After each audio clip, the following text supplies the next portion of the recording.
into a special occasion. It is going to be a good one. Oh, wow, that's absolutely awesome.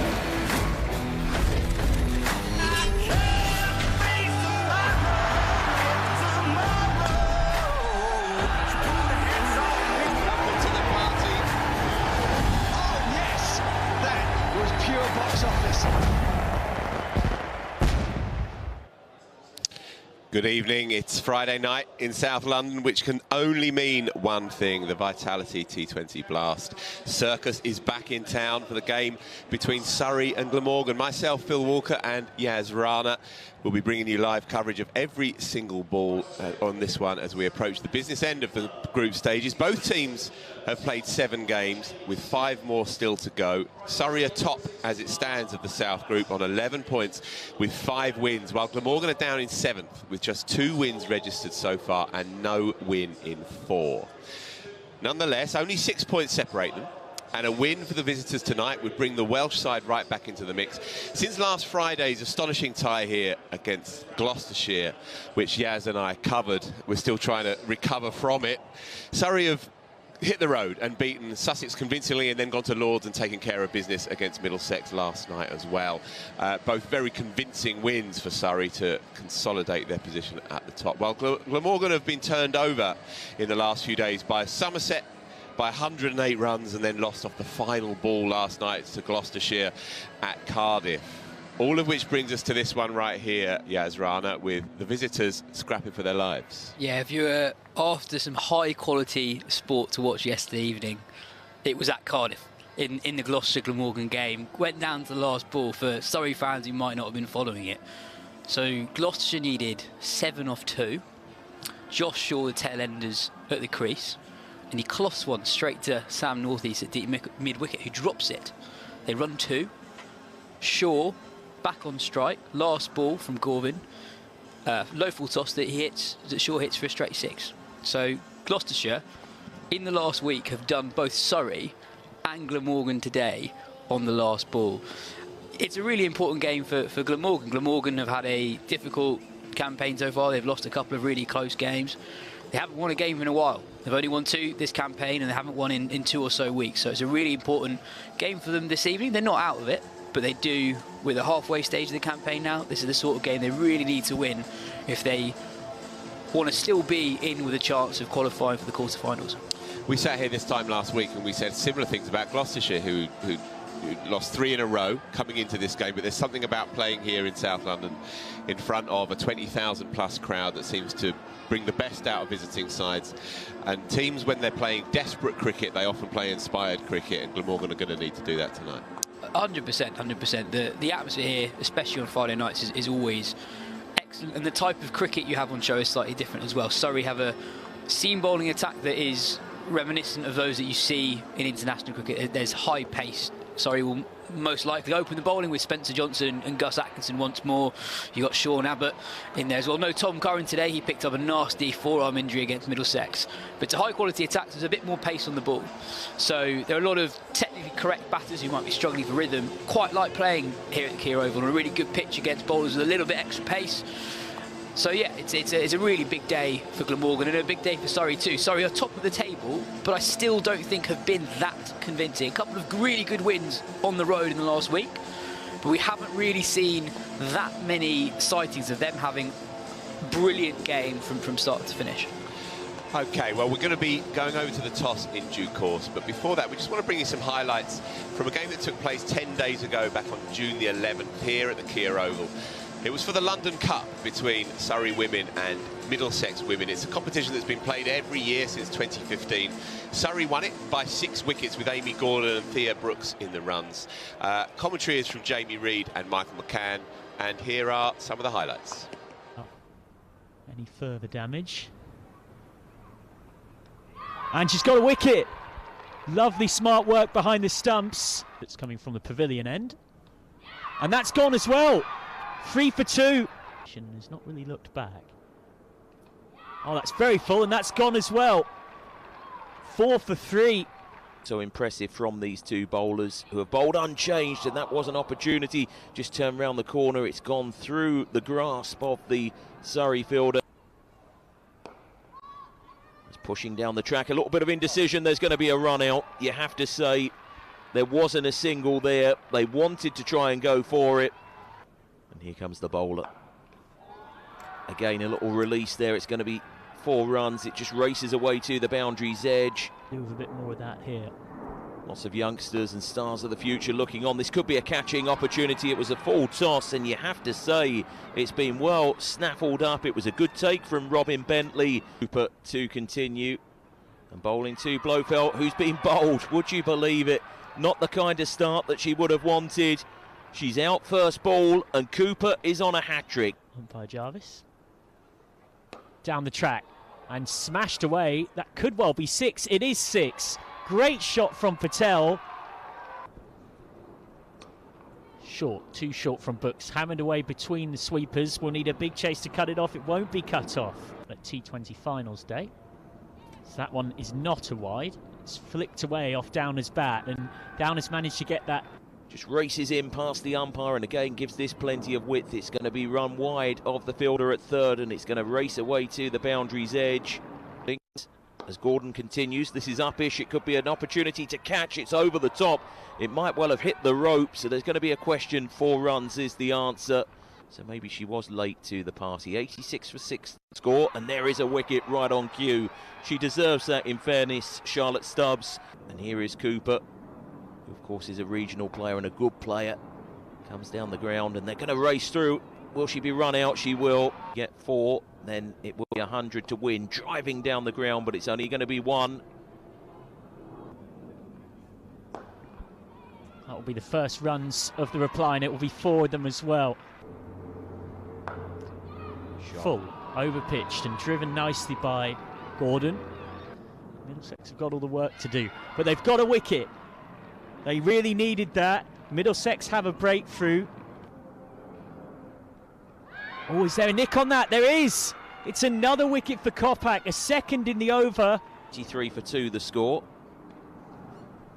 He knows how to style things, and so too does the batter. Very elegant from Gordon, who moves into double figures. Yep, great to see that quartet of fine players, and what a brilliant shot that is. New next season with Surrey, and family really is the watchword there. This has gone through Judge. Diving away to her right-hand side. It's going to run away.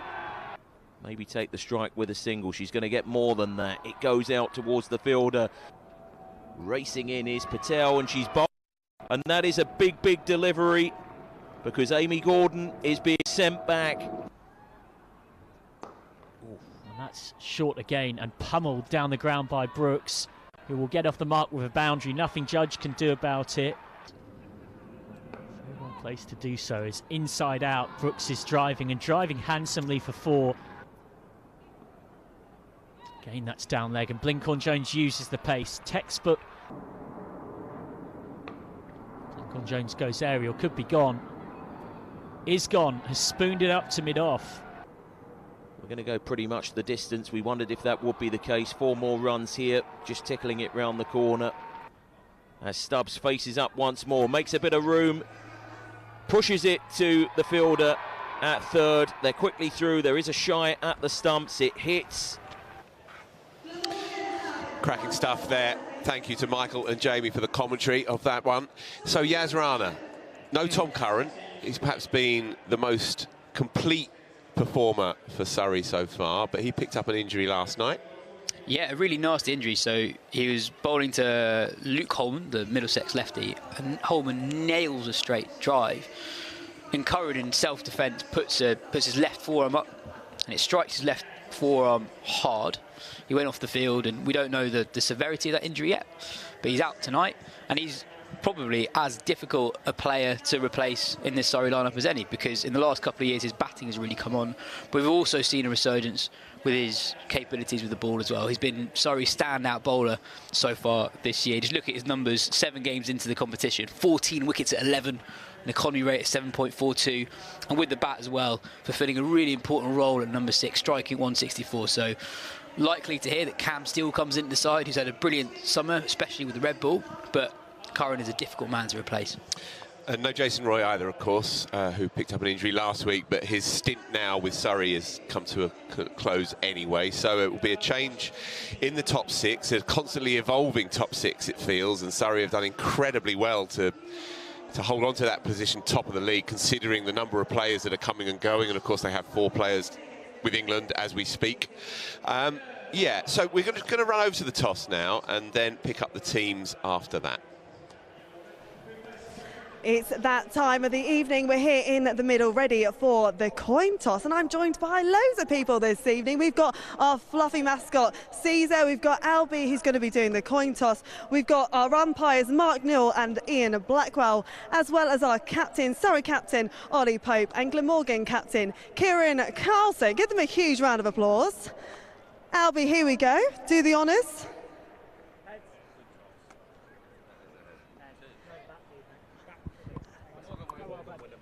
Glamorgan have won the toss and they have decided to bat. Talk us through that decision. Yeah, it's obviously a used wicket and got a few spinners in our team, so hopefully it'll hold towards the back end. But no, it's always going to be a good wicket here, and it was kind of 50-50, and we decided to go bat. So. Are you coming off the back of a disappointing loss against Gloucestershire? Today the news is you've signed Scotland international Chris Soule. How will he bolster the pack today? Yeah, he's obviously a quality bowler, and it's nice to have him in our stocks. And look, hopefully he runs in and bowls nice and quick for us. And then yeah, he's settled in nicely already, and no, it's good to have him here. Now, it was a high-scoring game in Cardiff against Surrey just last month. What are you expecting from today's match? Yeah, I mean, I said it the first time we played them, they're a quality team, and I think it's about kind of coming out here with the right mentality and knowing that we're going to go and have to score close to 200 batting first. But yeah, it'll be a good crowd and a good game, hopefully. Great to speak to you, and go well this evening, Kieran. Now we're going to go and head over to our Surrey captain, Ollie. Ollie, what do you make of that decision? Is that what you would have done? I'm pretty happy losing the toss, to be honest. I was probably going to have a bowl, but I don't think it makes too much of a difference. Okay. In terms of the team news, have you got anything to tell us this evening? Yeah, unfortunately, TC, Tom Curran took a whack last night on the wrist, so he's missing out, and Cam Steele comes in. You are having a great run of form. You're hoping for that third win of the bounce. How much confidence does that win yesterday against Middlesex give you this evening? Yeah, a lot. Obviously, games come thick and fast, so to hopefully get on a winning run and keep it going as long as you can. But yeah, we've been playing some good cricket the last couple of weeks, so hopefully, yeah, that continues. You have indeed, and you're back at home. It's great to have you here at the Kia Oval in front of a home crowd. How much have you been looking forward to this one? Always. It's such a good place to play. Thursdays and Fridays are pretty awesome here, so yeah, it should be a cracking atmosphere. Good to speak to you. Good luck, Ollie. So there we have it. That's the decision here. Glamorgan have won, and they have decided to bat. Glamorgan win the toss and bat. Initial thoughts? I don't think Surrey will mind it. They generally bowl first when they win the toss here. But on the flip side, Surrey have had some success in the last week batting first. So I was quite interested to see what Ollie Pope would have done had he won the toss. But Surrey won't mind it. Spencer Johnson and Sean Abbott in their final appearance for Surrey in the T20 Blast this year will be raring to go. And I'm especially excited to see Johnson. He's been a treat to watch all summer. Laurie Evans is with us as well, downstairs with Ashley. Laurie Evans, great to speak to you. Personally, you've really been building into this season. You had a fantastic game against Middlesex yesterday. What did you make of that fixture? Yeah, it was great. It's always nice to have that London derby at Lord's. You know, it wasn't as full as maybe it usually is, but hopefully we can get a better crowd tonight, and yeah, we go again. Surrey are having an impressive run of form. They're currently at the top of the South table. What do you think the key to the consistency has been? Oh, look, I think when you look through our dressing room, we've got sort of high quality players all the way through, you know, and we sort of back ourselves in most situations. So we're just trying to go out there, enjoy it, play with a smile on our face, and you know, and try and win every moment we can. Speaking of the dressing room, you are missing a handful of internationals thanks to the T20 World Cup currently ongoing, meaning there's more opportunity for players to step up. Who do you think's doing that? Well, Jamie Smith obviously is the obvious standout. He's obviously getting a nice role in the middle there. It's just hard place to bat, but he's come out and done it brilliantly. And obviously it's great to see Popey actually get a go and lead from the front. So, you know, we've got outstanding players. Like I said, I know I'm missing off a few more. But yeah, it's been really exciting. It's been a great season so far. Exciting game against Glamorgan tonight. They'll be disheartened after their loss against Gloucestershire, but will that play to your advantage, do you think? No, it's a dangerous team. Every team that turns up at the Oval is like, you know, the big game of the year for a lot of teams, and we know that. People obviously love playing here in London, and it's always an exciting game. So, you know, we always have to be wary of that and know that the teams are going to come and play their greatest game, and there's no pressure on them really. So we've always just got to be on top of our game. And for Surrey, great to be back at the Oval in front of a home crowd as well. Yeah, Friday night doesn't get much better. Summer's finally arrived. So hopefully there's a big enough crowd, and England aren't playing football, so there's no excuse. Enjoy. Thank you. So we're going to bring you the teams in due course. We're just getting our ducks in a line here. But last week, yes, that Gloucestershire game, and apologies if I screeched down your YouTube feed at any point, but it was a spectacular end to what was an enthralling game of cricket. One of the really good things that Surrey have been doing in recent times is producing a new kind of magazine-like show called Second Glance.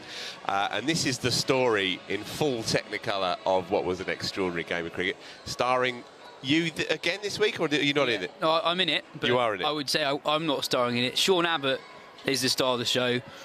Sean Abbott obviously took a fiver yesterday against Middlesex, so you'll hear a lot from Abbott in this week's Second Glance.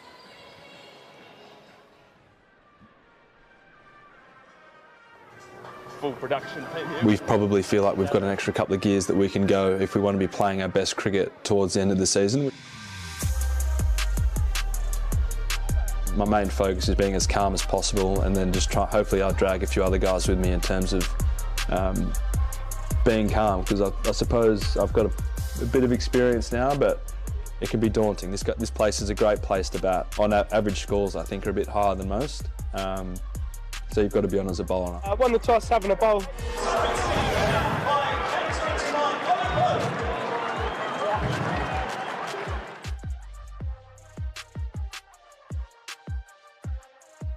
Pace of the game so quick, so you've got to be quick thinking and clear-minded and not really get too emotional along the way. Just try and sort of deal with it as it comes. Changes from, you know, game to game, over to over, and even ball to ball with how quickly some of the games can move. They've bowled in this time. Should be taken here. Comfortably taken by Dan Lawrence. My mindset when I go to Popey, regardless of the situation of the game with the wickets playing, how the other team are going, is making sure I've got a clear plan, starting the over well and then feeling like you're in front. And a lot of times you're wrong, but I guess that's what it is. It's cat and mouse. So, you know, you do a lot of research beforehand and you'll have a pretty good idea of where players like to play, etc. But, you know, when you're out there and performing, it comes down to just that gut feel. For me, it works best if I just keep getting into that habit and judge myself on the execution, how I've read the batsman, and then chat to the staff after the game. You know, how can I have been better? That's an excellent shot. Cramps in for run. They think about the single. We've got a mix-up. And we have a run out. In practice, all that I do really, the only thing that I'll probably take out of it is making sure that every catch means something. So every high ball that goes up, every flat catch that comes to me, just don't drop it.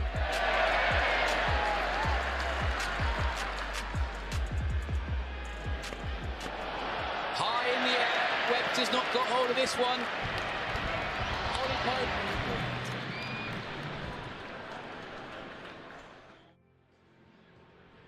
He's so close to clicking.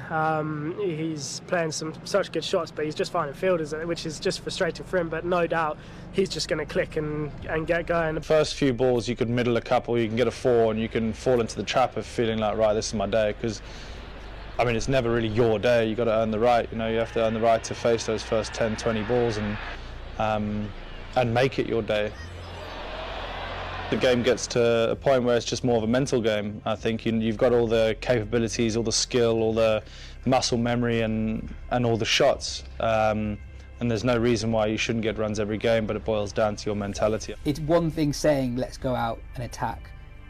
It's a very different thing actually doing that when you lose early wickets. And Jason Roy is arguably the best player in the history of recent white ball cricket at going hard regardless of the scenario. 50 for Jason Roy. And Ollie Pope's got a bit of magic in that bat. That's gone all the way. And now the other way. Batting's such a brutal game like that, where one wrong move and you're out and you've got no more chances.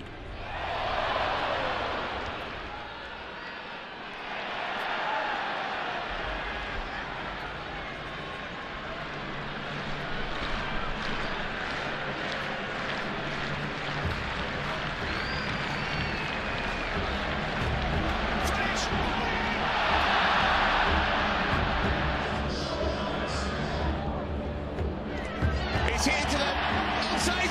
He's going to be taking his time.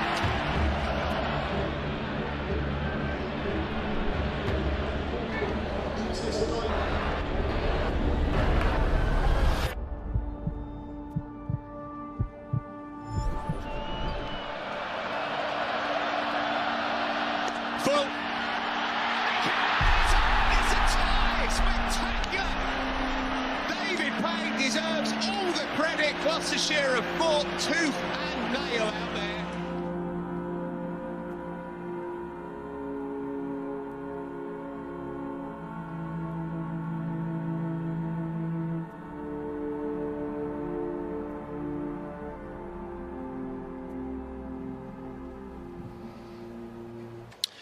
OK then, there was the story of last week's extraordinary game of cricket against Gloucestershire, hoping for more of the same this evening for the visit of Glamorgan. So Glamorgan won the toss, as we heard, and have chosen to have first hit.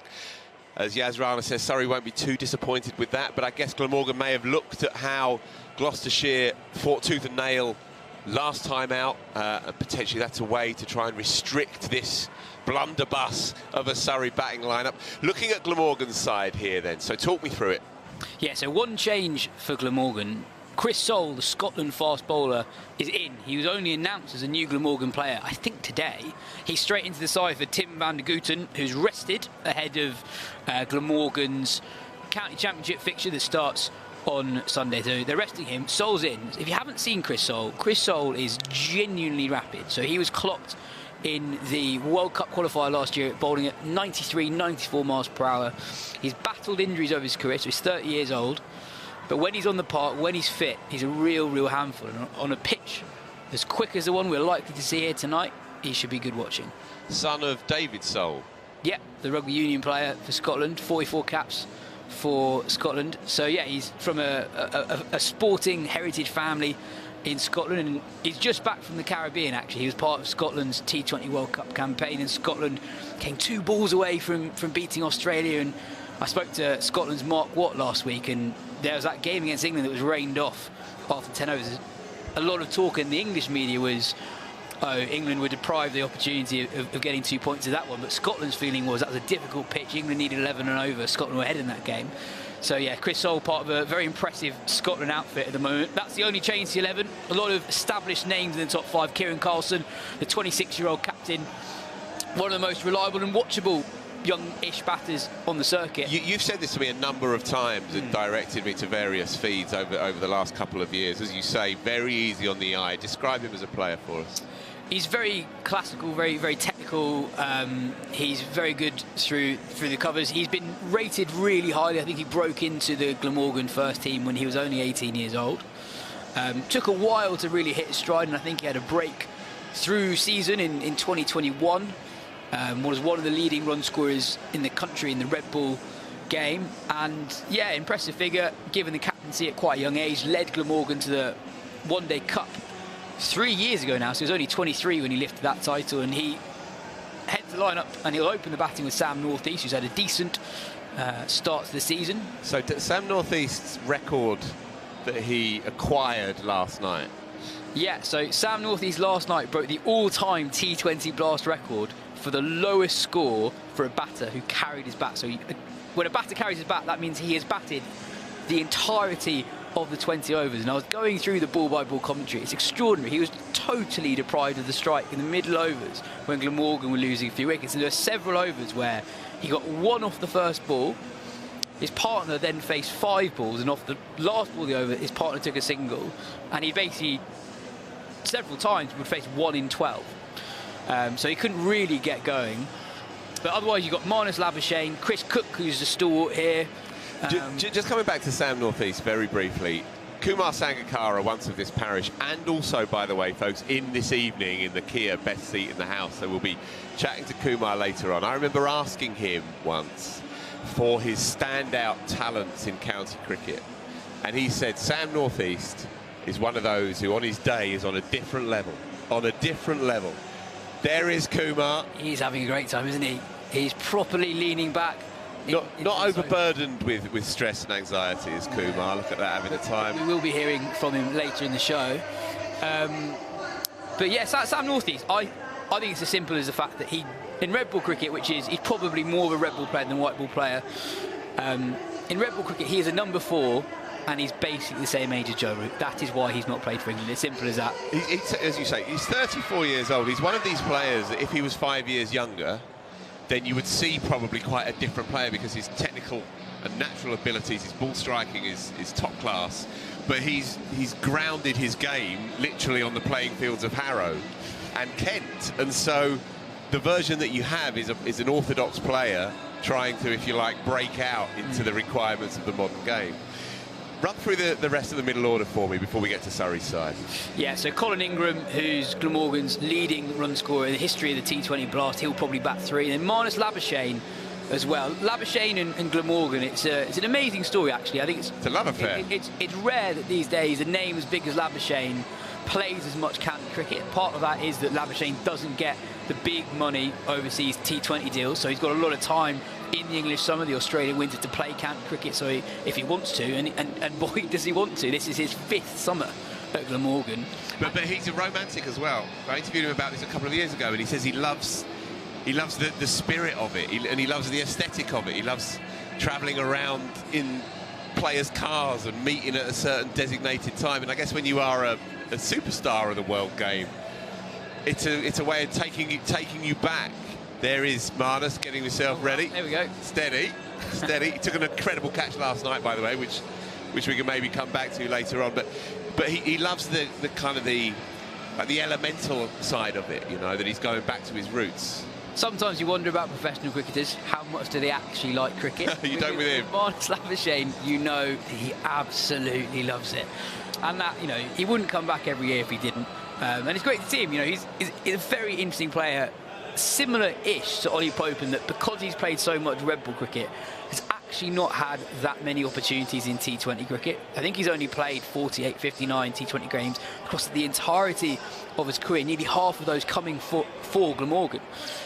So we're really interested to see how he goes today. Expect him to bowl as well. He's bowled a fair bit for Glamorgan in the Blast this summer, and especially, you know, the boundaries are right back today. We've got a strip that's pretty much bang in the centre of the playing area, so huge square boundaries. So I expect Labuschagne to bowl in tandem with Mason Crane, who's probably one of the more eye-catching names on that Glamorgan team sheet, on loan this season from Hampshire, and he's had a really good year, really good year.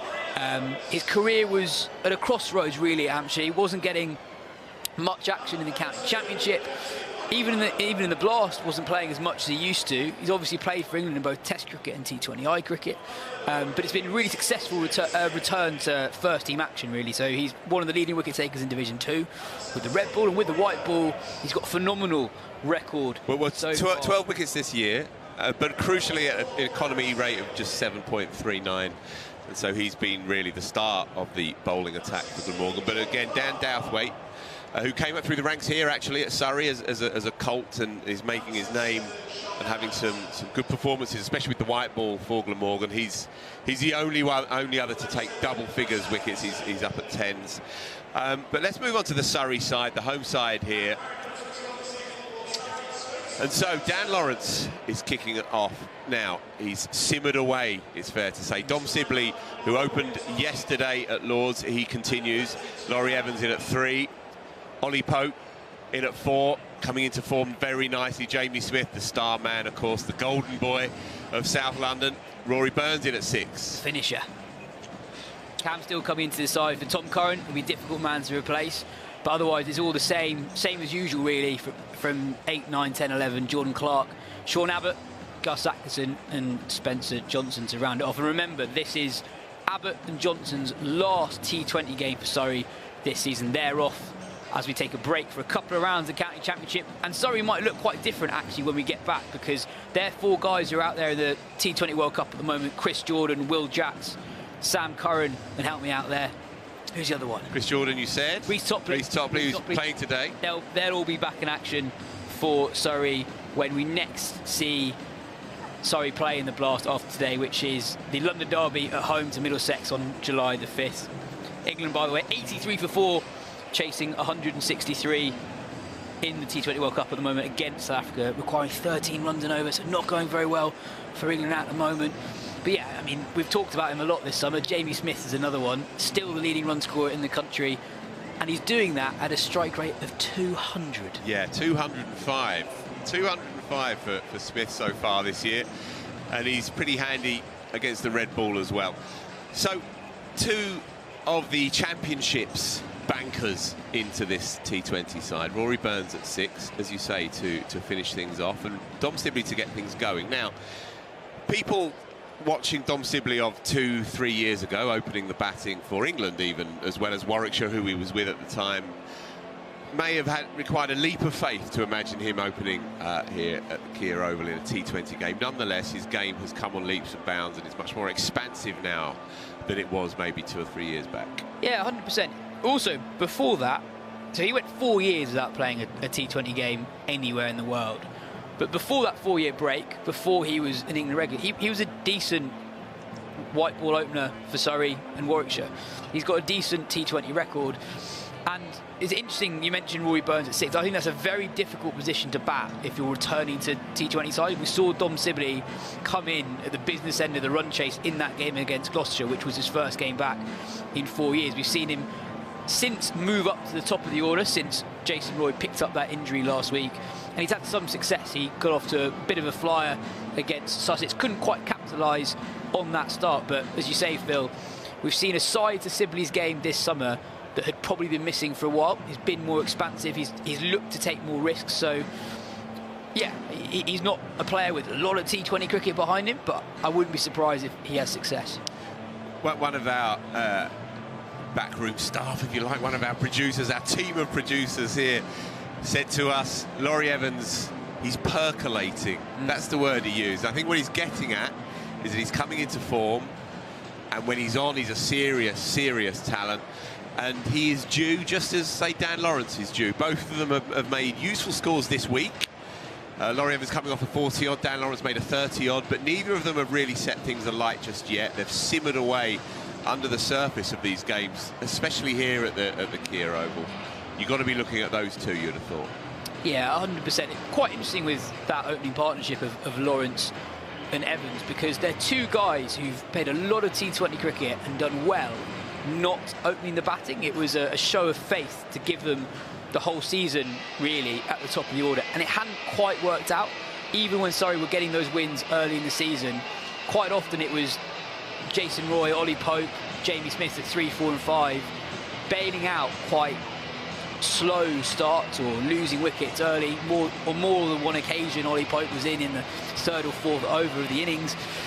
Evans is someone who had a brilliant T20 career, often batting as low as 4 or 5, so I think he's very adaptable.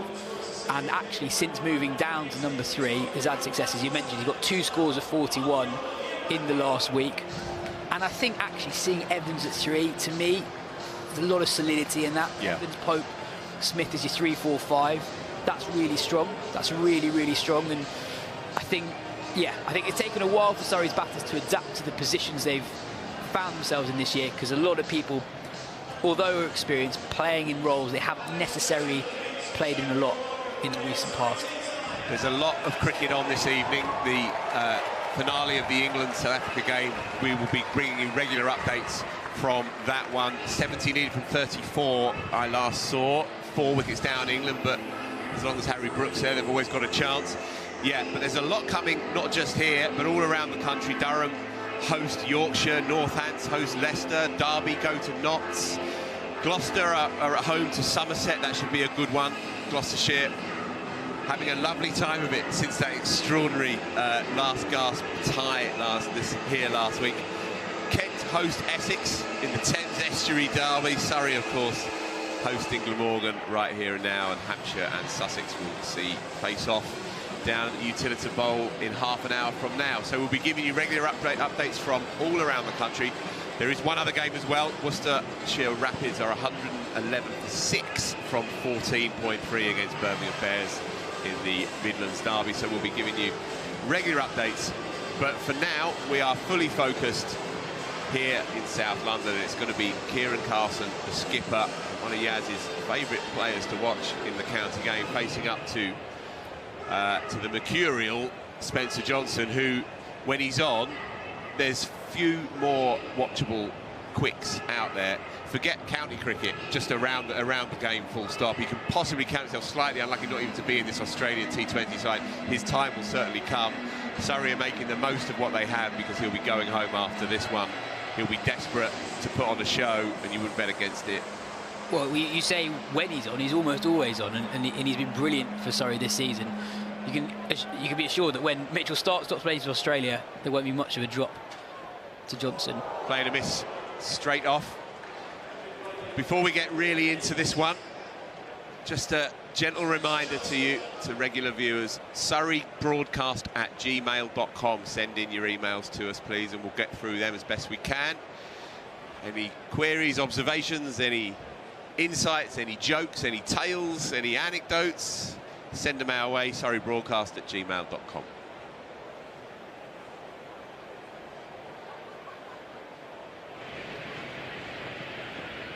Next side-ish. So, first runs, a sundry to get us going.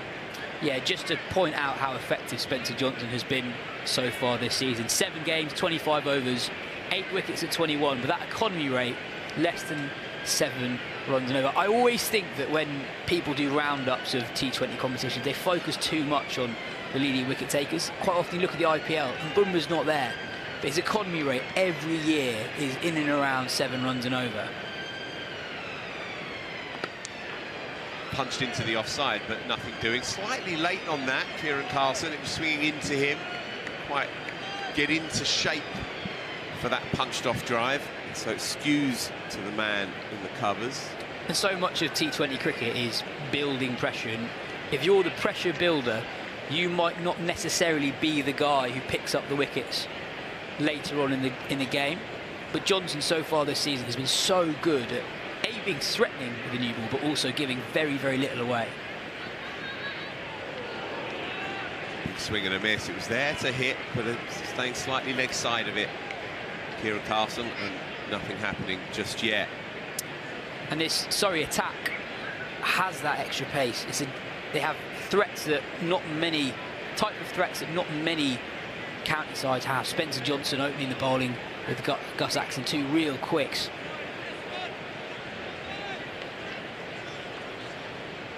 Good start so far from Johnson. There's 1 run from the first 3 balls. And again, calmed up to now. It's Kieran Carson. Interesting field, actually. It's a very square field. There is nobody on the boundary fine either side. No deep third, no fine leg. There are 2 men. It's pretty square, 1 backward of square on the leg side, and a very, very square deep third. 2 men in the ring on the 45, both on and offside. And so with the 1 slip, it's quite an attacking field.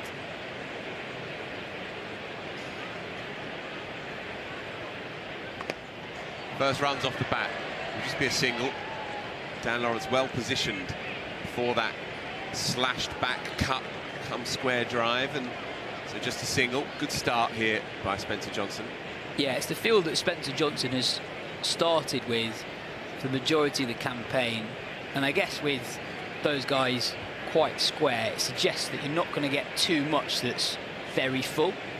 Johnson's going to hit the pitch hard, just back of the length, look to cramp the batters for room.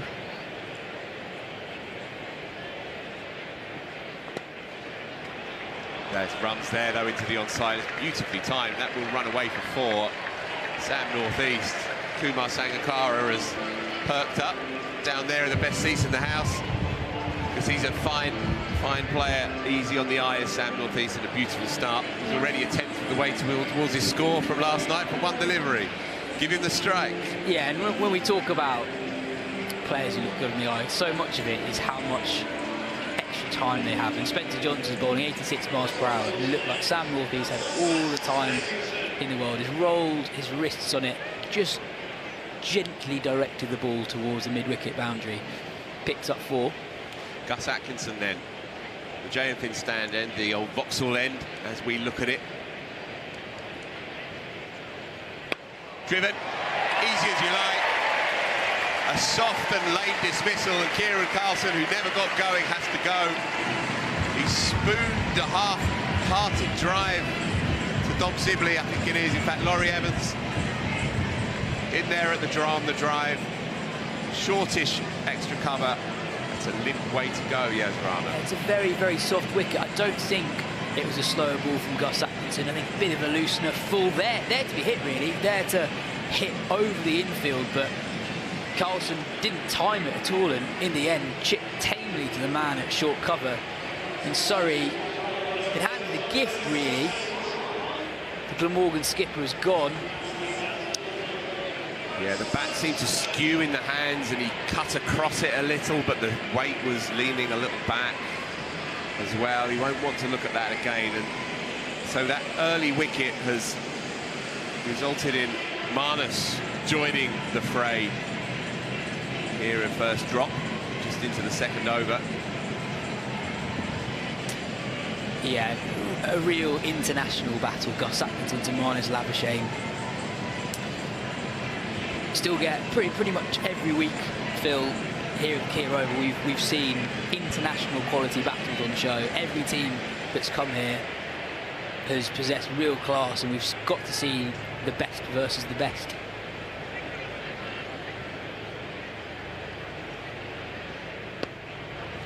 He's off the mark immediately into the onside. Well judged single.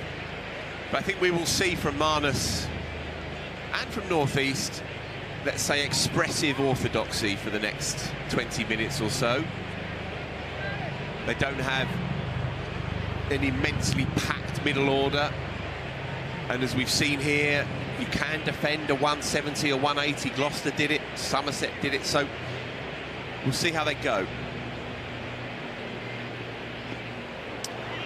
The most impressive performance from a visiting side with the Kia Oval this season was Sussex. Sorry, Sussex. I meant Sussex, not Somerset. Thank you for that. Yes. So in that game, I thought it was striking how aggressive Sussex were, even when they lost early wickets. They didn't come here and think, oh, let's just get ourselves up to a 160 type score, give ourselves something to bowl at and hope for the best. They attacked Surrey. He's gone. He's in no position to play the shot. Beaten for pace. Dom Sibley ambles behind the keeper and picks up a dolly. 2 down already. Gus Atkinson. That was fast. That was vicious. 2 down, 2 in the over. Yeah, nothing soft about that dismissal. Vicious bouncer from Gus Atkinson. Northeast looked to be aggressive, actually. Looked to take it on. First short ball from Atkinson, but didn't get hold of that one at all. Got himself in a bit of a mess in hands. Dom Sibley, a very straightforward looping catch that slipped. Brilliant start from Gus Atkinson. 2 wickets in his first over. Glamorgan 7 for 2 early on. Yeah, that was fast, and as you can see from the camera angle from the side, see how it climbs in him.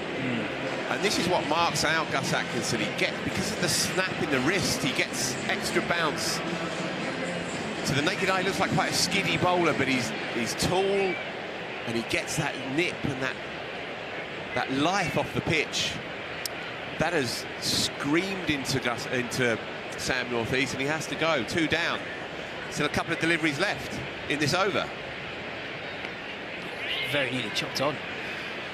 No, excellent start from Gus Atkinson. I've heard people compare Atkinson stylistically to Jofra Archer, and one of the comparisons specifically is both of their short deliveries are quite hard to pick up. Yeah.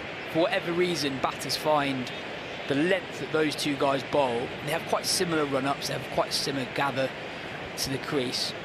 They find it difficult to read. So even though the speed gun might not say 95 miles per hour, it does hurry players. Signaling to the onside for Labuschagne, who will have to play like this initially. So, cracking first over by Gus Atkinson, looks on it today. 2 down already. You know, if you're comparing England's two super quicks, right, Mark Wood and Jofra Archer, Mark Wood consistently hits higher speeds on the speed gun, but I don't think necessarily players find Wood that much faster in real time, and I think partly that's because of the deception in Jofra Archer's action. I think Gus Atkinson has elements of that. Yeah, every fast bowler has their own unique way of doing things, and some you can line up and some get kind of covered up by the vagaries of their action.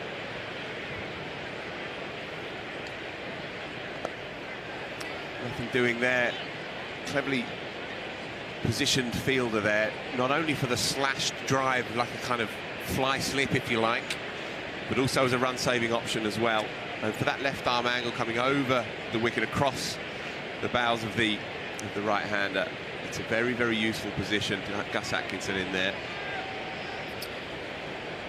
It's a horrible position for Glamorgan to be, because you're in danger of giving Surrey a couple of quiet overs here.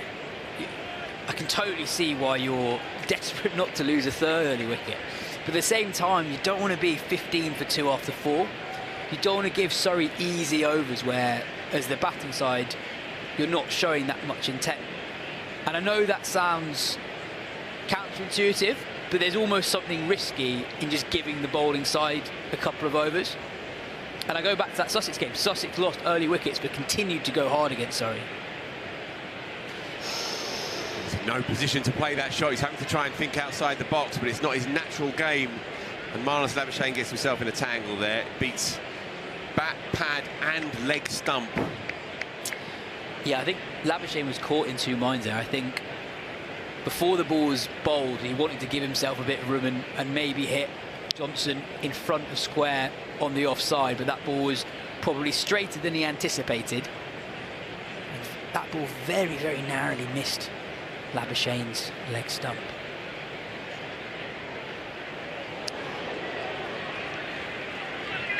But the reality is that they have a couple of...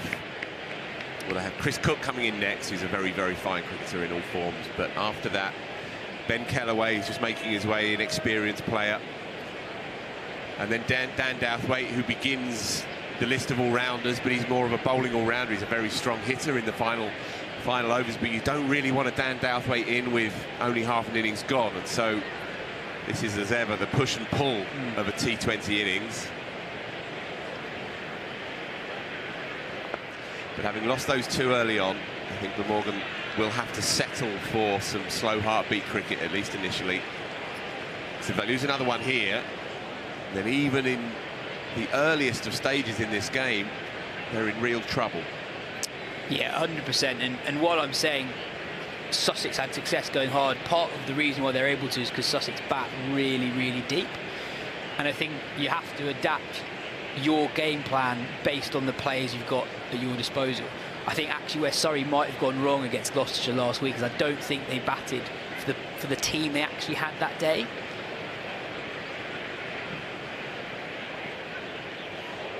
Tries to engineer a pull shot, but again, no kind of position. That was quick. 86.2 by Spencer Johnson. And a maiden over. Outstanding stuff. Surrey are on this. Three gone. 9 for 2. Yeah, really good over there for Johnson, cramping Labuschagne for room. Going back to that amazing game against Gloucestershire last week, there's a point where Surrey only needed 8 runs and over and had a couple of set batters in, and it's very in vogue at the moment in IPL cricket in particular. If you're the chasing side, to just get it done with an over to spare. So even though you need 8s, you're actually going at 10s to 12s. Beats him outside off stump, no feet at all by Colin Ingram. But actually, IPL sides are allowed to do that because they bat extremely deep. You have these amazingly curated squads, and you've got the impact player. Quite often you've got a specialist batter coming in at 8. And actually, Surrey didn't have as much experience as usual in at 7-8 last week. Dom Sibley was making his first appearance in 4 years. Carbon copy.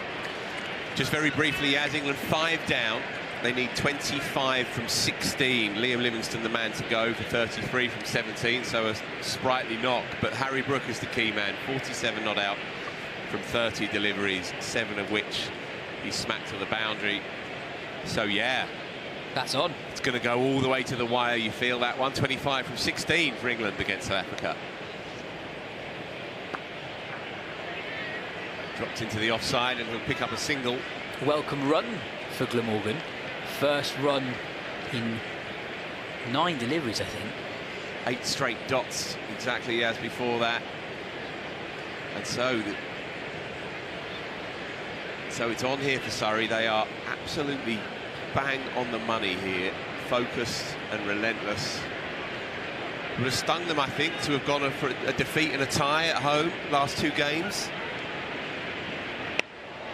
Cut away, made room, and it was a juicy full toss. It was on the stumps, but Labuschagne gave himself just enough room to free the arms, and so a much needed boundary, the first of the day from Labuschagne.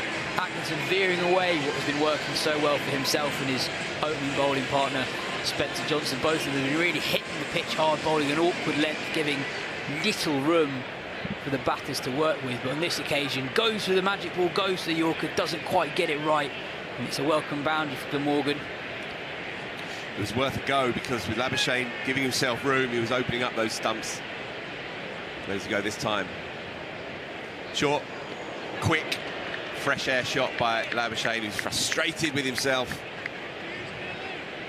Yeah, if you're following this one just on the scorecard, the Cricket Info scorecard, you might think Labuschagne's just trying to calm the storm at the moment, but he's actually really trying to take the attack to Surrey. He's just not quite finding his rhythm yet. 6 off 10, but he really is trying to put his foot on the gas. Leg side, we'll have to bowl that again. In fact, it's a no ball. So free hit. So Sam Curran has joined Harry Brook. And the equation, 23 from 14. Huge game as well for England. Win that game, there'll be 2 from 2 in the Super 8s, with just the game against the US to go. So if they get over the line there, we think they've got a foot, maybe a foot and a half in the semi-finals. Free hit. Can't connect really. Ricochets off the thigh pad for my money, and then runs away for a rather disappointing single. And you can sense again the frustration is building here for Marnus. Yeah, 17 for 2. Glamorgan have looked to attack rather than consolidate after the double wicket blow from Gus Atkinson in his first over of the game. I was just about to ask Phil, how do you think Surrey play it in terms of managing their pack of seamers, given Glamorgan's sedate start and potentially not the longest batting lineup in the world? Well, it's a good place to be. They've chosen to hold Spencer Johnson back. Just those 2 outstanding overs to get us going, including a maiden. And it's going to be Jordan Clark, master of all trades, jack of none around these parts. And he's followed Marnus Labuschagne. As all good bowlers do, they keep half an eye out for those initial movements, and then they react to what they're seeing from the batter. And Jordan Clark alive to Marnus Labuschagne's attempts to try and create something, but as it stands, 7 from 13, something has to give. Yeah, Labuschagne is only 13 balls into his innings, but he's looked to give himself room. Maybe 1 every other delivery.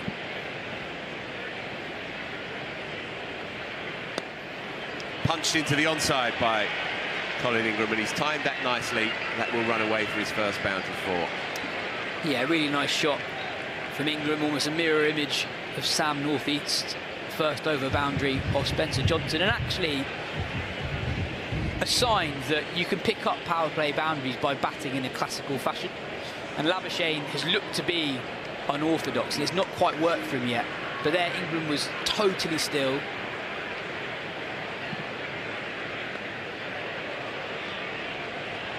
Waited for the ball to come to him and just timed it to perfection, really. That ball raced away. Always a quick outfield here at the Kia Oval. Full value for your runs.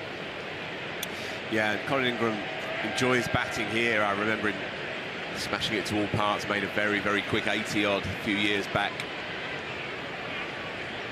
He's a very fine white ball cricketer. Makes room this time, scoops, and gets enough of it. In fact, gets all that he needs. That's gone all the way. It wasn't fully off the meat of the bat, but he let the pace do the work for him, really. Spencer Johnson thought he may have been in the game initially running back, but Labuschagne's got just enough of it to scoop it over the ropes for the first maximum. Apologies to Daniel Norcross, it's not a maximum, it's merely a 6. Labuschagne goes unorthodox, and it works for him this time, but possibly helped by the delivery from Clark. A full toss, much easier to get underneath the ball off a full toss.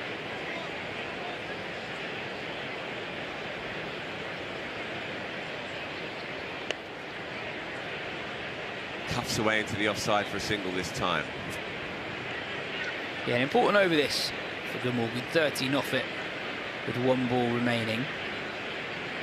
They're in danger of getting a little bit bogged down off those 2 early wickets. You've got to keep the momentum going. Yeah, 1 delivery to come of the 5th, and then a huge 6th over. Running hard. Labuschagne was on his heels, but he will make his ground. He's lightning quick between the sticks, and so Ingram will be retaining the strike going into that 6th over. Important one for the batting side here, because they are just under 31 for 2, well behind the 8 ball. But 1 big over can bring that power play up to some kind of respectability. It's going to be Sean Abbott, I think. Yep, Sean Abbott. Change is being rung here by Ollie Pope, and so Abbott is into the attack. 2 very, very slippery overs by Gus Atkinson. Yeah, Sean Abbott, another Surrey bowler who's having an outstanding campaign. 12 wickets at 17.75 so far, going at 8.19 runs and over. Bowled in! Sean Abbott is going to enjoy himself this evening. It's his final game before he heads away to pastures new, and he picks up Colin Ingram fast and straight off stump, spread eagled. What a couple of days for Sean Abbott. 5 wickets last night, wicket with his first ball today. Really doing what he's been doing all season, really. He's been bowling very tight, stump to stump. Slight inside edge from Colin Ingram, who looked to go aggressive against Abbott's first delivery. The last over of the power play, we so often see teams look to be hyper-aggressive in this over. Doesn't even have a look at Abbott. Goes the aggressive shot, inside edge. He goes. Glamorgan in real trouble, 31 for 3 after 5.1 overs. Chris Cook will be the new man to join Marlon Labuschagne, and Glamorgan in a right pickle here, 31 for 3. Just to clarify, Sean Abbott, this is his final T20 game, but of course he's available if selected for the upcoming championship game against Worcester before heading off. Yeah, that wicket brings Chris Cook to the crease. Glamorgan legend. More appearances for Glamorgan in the blast than anyone else. 38 years old now. England need 14 off the last. Harry Brook on strike. Full and yet again on the stumps. This is a good start. Yeah, it'll be really interesting to see how Glamorgan play this period now. Labuschagne and Ingram were both happy to take risks after the loss of Sam Northeast and Kieran Carlson in that first Gus Atkinson over. But as Phil alluded to earlier, Glamorgan's tail probably starts slightly earlier than a lot of other sides in the blast. So you don't want to expose that tail too early. Off the thigh pad.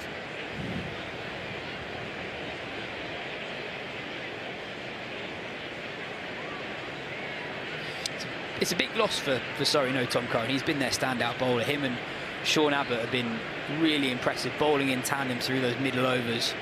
Almost fulfilling the role that spinners do. Bowling very little full, forcing the batters to target those massive square boundaries that you have here.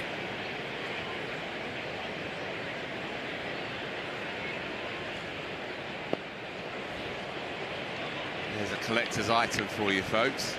The quiet forward block, straight back to the bowler. Huge moment. Yeah, I've just seen this, yes. Harry Brook is out. Great catch, we are told, off the first ball of that final over that's been bowled by Anrit Nortje. England need 14 off 5.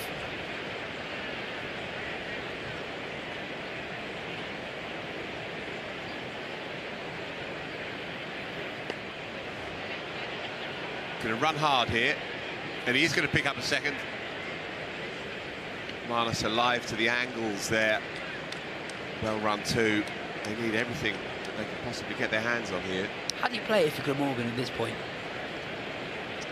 I think you have to adjust your expectations. I think you have to do it the old-fashioned way when you're 3 down inside the first 6. I think you have to try and take it deep and see what you can plunder in the last 3 or 4 overs with wickets in hand. That's the dull answer.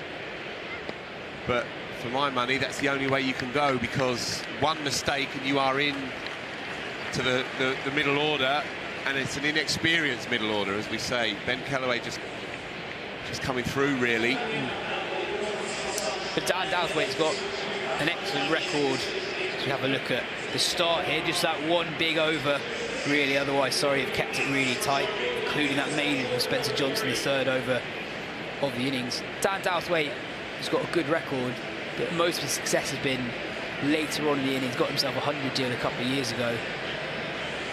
Got a good record at 6 or 7, but predominantly later on in the innings than where we're at now. Change of pace on the field.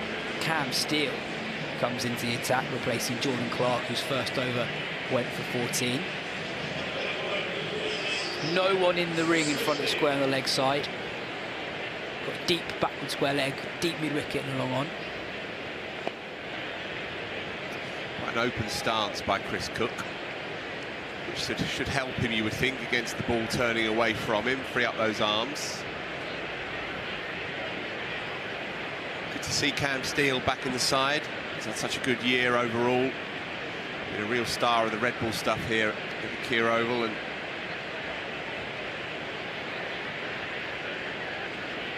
just another example of the depth of talent that Surrey can call upon.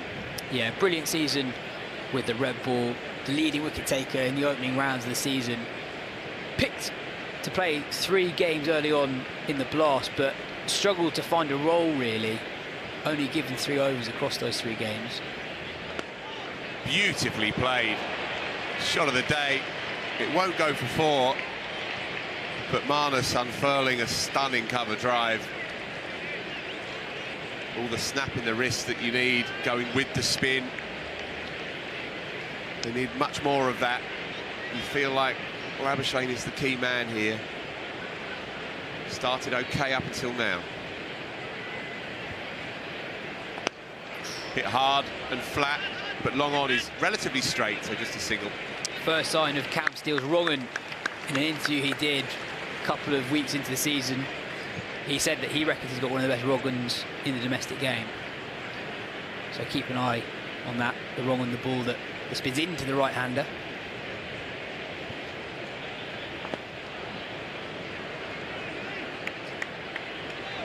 This is a good match scenario for Cam Steele to get into the game, really.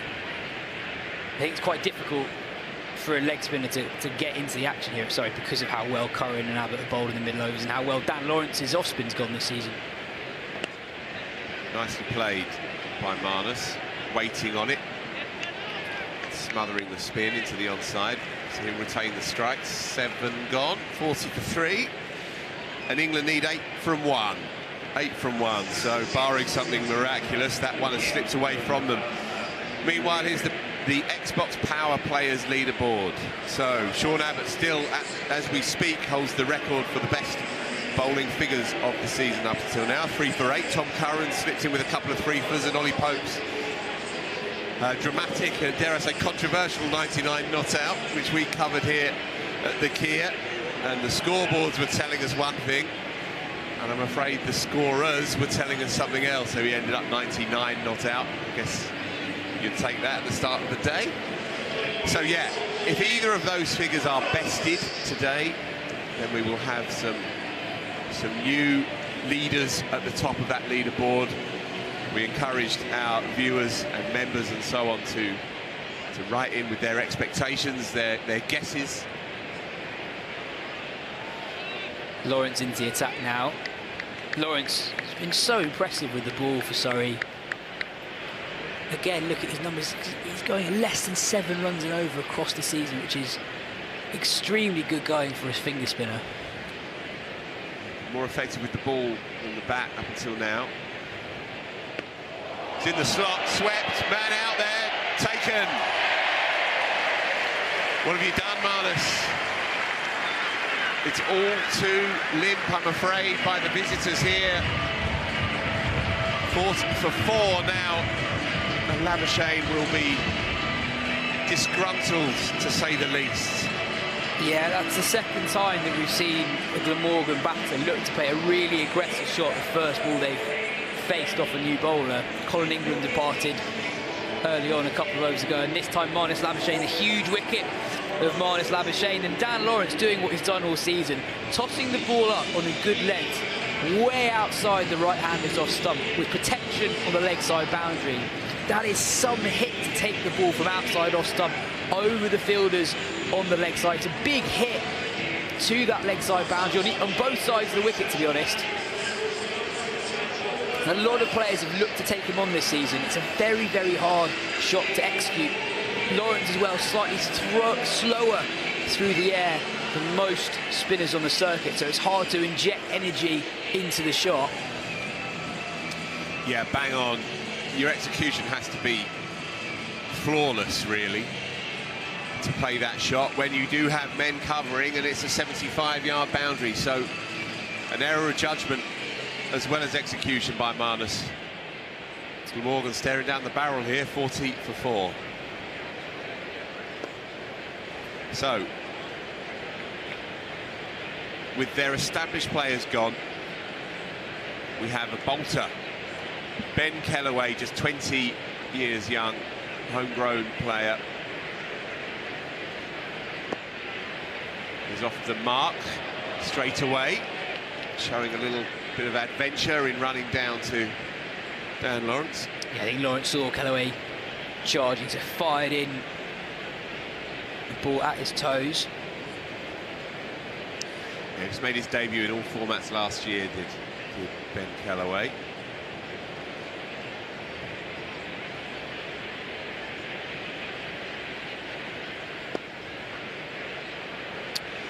And with the news that England did indeed fall just short, 7 runs, the deficit, the margin in the end, and having looked like they may have got home at one point, Harry Brook doing his thing, but apparently an outstanding catch by Aidan Markram off the bowling of Norkia in the final over saw South Africa get it done. And so if anybody is moving over from having been following the England game to following the game here with us down at South London, it's been Surrey up until now. We've got some stuff from Ashley. I'm here with cricketing legend Kumar Sangakkara. So good to have you with us here at the Kia Oval, and you've got quite the space. You're in the best seats in the house, only for cricketing royalty. How's your evening so far? It's been very good. Always nice to come back down to the Oval. I spent quite a few enjoyable years here with Surrey, and great to catch up with some old mates, bring some of my friends down as well to watch the cricket. Yeah, old mates, new mates. Talk to me about your time at Surrey. You know, does this bring back any lovely memories? Because you know the team so well, don't you? Yeah, a lot of the guys I played with are still playing, from Rory Burns. Gareth Batty's coaching now. It is great to catch up with the gaffer, Alex Stewart, and then Alex Daiso, the physio, and to watch all of these, you know, players, new and old, playing together. So it's been great. Yeah, it brings back a lot of good memories. And you're sat on the sofa alongside some of your new teammates. So tell us, who are you here with today? Yes, Shillingston Cricket Club. So I live in Manston. Shillingston's my next village, and these are my friends. I've known them for quite a long time. Nick Marshall I've known for many, many years, over 10 years, I would say. And then Chris and Harry I've known since I've moved down to Dorset. So Shillingston CC play the Dorset Division 3s. Shillingston's got a match tomorrow as well, and they've been doing quite well. Amazing. So who was it that gave you the call and said, can you come and show us how things are done? Well, I've got quite a few friends who play for Shillingston, so whenever they need the numbers made up, I get a call to come and turn up. I think cricket in England's brilliant because of the amazing amount of support it gets in terms of the grassroots, in terms of social cricket, even though it's a competition, I think the feeling of fellowship and community that gets tied along to playing the game is just amazing in the UK, and I think that's what's really supported the game. I mean, community cricket is obviously a brilliant foundation, especially for the younger generations coming through. How important is it to you to kind of give back to the young ones? I think it is, and I think Kia's got a great community cricket program to introduce young boys and girls into the game, get them really good coaching. The Surrey coaching staff participate in the cricket days as well. I think, whether you're playing out there and inspiring young boys and girls to play the game, or you're involved with cricket in the peripheries, I think it's always nice to be able to have that connect between the time you've played and giving opportunities for others to enjoy the game as well. It's lovely to speak to you. Just quickly, who do you think is going to get this one? Well, it's got to be Surrey, isn't it? No one else. If you say so. Great to speak to you, Kumar.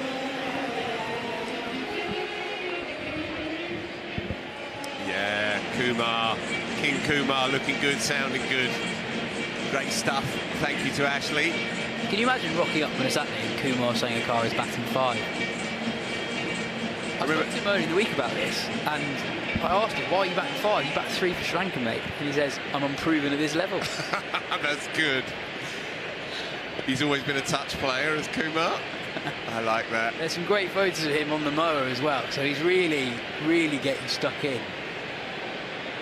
And one of the things that he loves is he loves that there's promotion and relegation.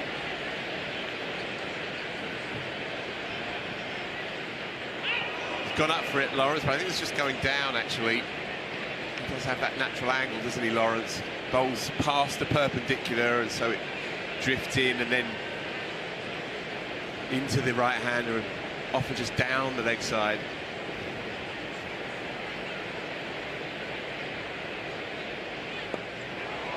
Chipped into the outer, and he's safe this time, so just a single.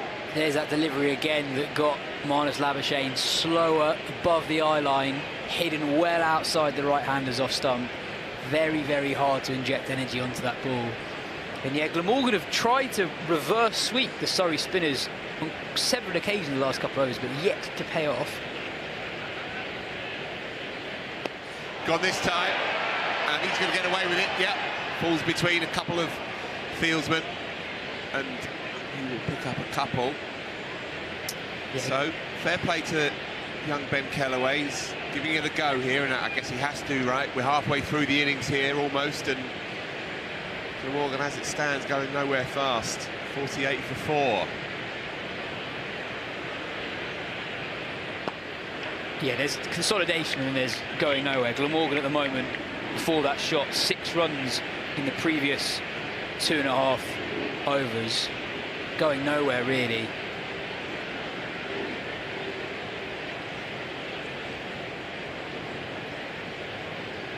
Pulled down this time, but deliberately so. And well played, punched past Lawrence, but Rory Burns being quite straight up there. At long on just a single, good work by Burns. Will be enjoying himself, having a run out here, I think, in the T20 stuff. Yeah, definitely. And as we reach the halfway point of the Glamorgan innings, 49 for 4. The 2 spinners, Lawrence and Steele, have already snuck through 4 overs between them, conceding just 15 runs between them so far. As we see a change of pace, Spencer Johnson will come back into attack. He's got 2 overs remaining. Very impressive start. No wickets today, but 2 overs, 1 maiden, none for 6. so far. And a reminder, folks, the Festival of Red Ball Cricket is coming here to the Kia Oval on Sunday, the 30th of June. Tickets available, discounted tickets available at kiaoval.com. Top of the table clash between Surrey and Essex. Pulled in front of square into the leg side. They'll pick up 2 again. Kellaway moves on to 6. My dad's coming to that one, yeah? Oh, yeah. Yeah, he's coming on the Sunday. Should be a great game. So Surrey have one Red Ball fixture before that away to Worcestershire. They currently lead Essex at the top of Division 2 by 2 points.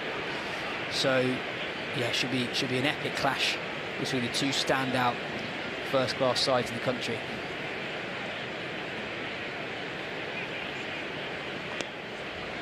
Hit hard over the man at backward point, and Kellaway will pick up 4. His first boundary of the day, a welcome one for the visitors. Yeah, lovely shot actually.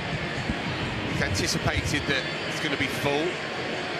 He's gone on the angle and chipped it, if you like, bunted it over backward point. Showing a bit of ticker here is the young lad. Yeah, and also seeing only 2 balls into Johnson's return, but Kellaway enjoying the extra pace on the ball. That's squirted into the offside. Bit of a leading edge from Kellaway, but he'll pick up 1. And actually, although Glamorgan are struggling, going at around 5.3 runs and over, I don't think there's much wrong with the pitch. It's really steamed through for the seamers, and although the spinners have been quite difficult to get away, I think part of that is just the game situation. Glamorgan really unwilling to take too many risks at this point. Dan Douthwaite in next at 7, but then the tail very much begins at 8.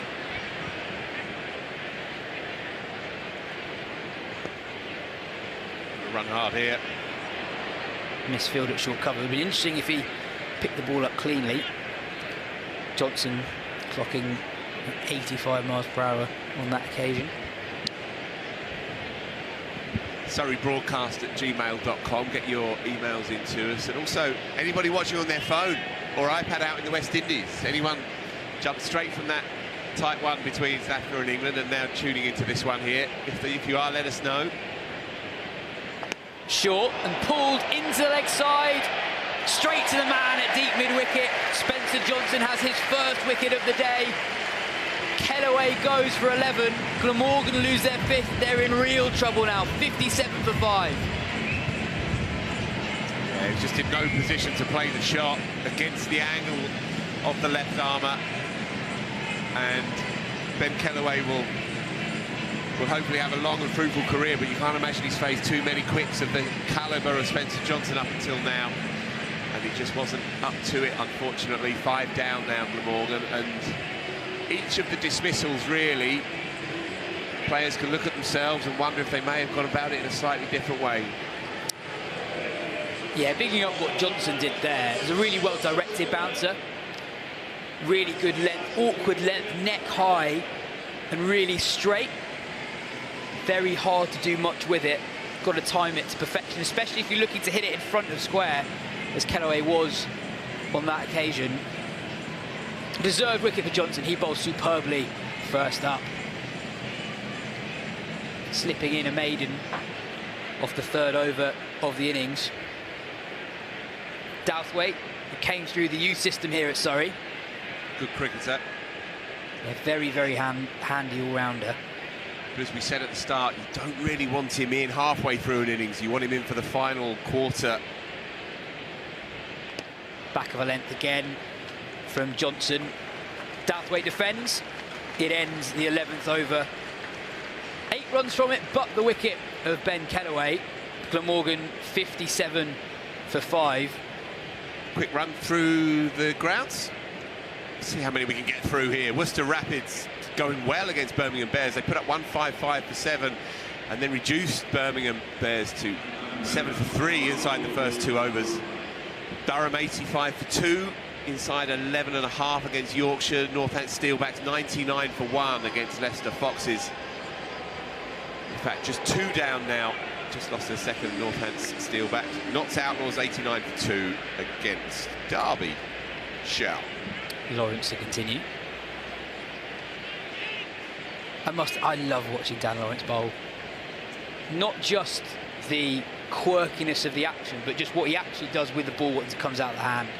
Not that many finger spinners in white ball cricket take that much pace off the ball.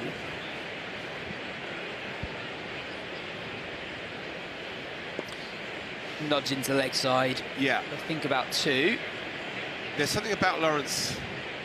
He was playing Premier League cricket at 13, and he was opening the batting in the Essex Premier League at 13, and was bowling a lot as well at that point. And so, and there's like an old world canniness, right, to how he goes about it. And also, we were watching England versus South Africa earlier on, and we were talking about how Adil Rashid is the master of varying his pace. Really flighted from Lawrence. And yeah, and I think Lawrence, so many finger spinners in T20 cricket go the other way to Lawrence. They look to really fire it in, really cramp the batters for room. But Lawrence almost says the complete opposite. It's like, I'm going to throw it up, I'm going to bowl to my field, and you've got to absolutely nail it.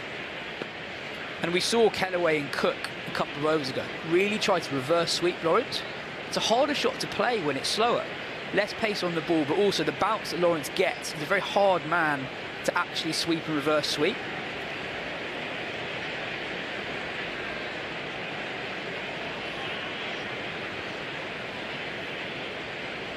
Slightly shorter, and that's pushed past the man at short cover. They should get to this time. Tightly played by Douthwaite. It's a weird one assessing Lawrence's season so far, because he's got a reputation as being an England batter. It's not quite worked for him yet with the bat, but with the ball he's been one of Surrey's most impressive operators.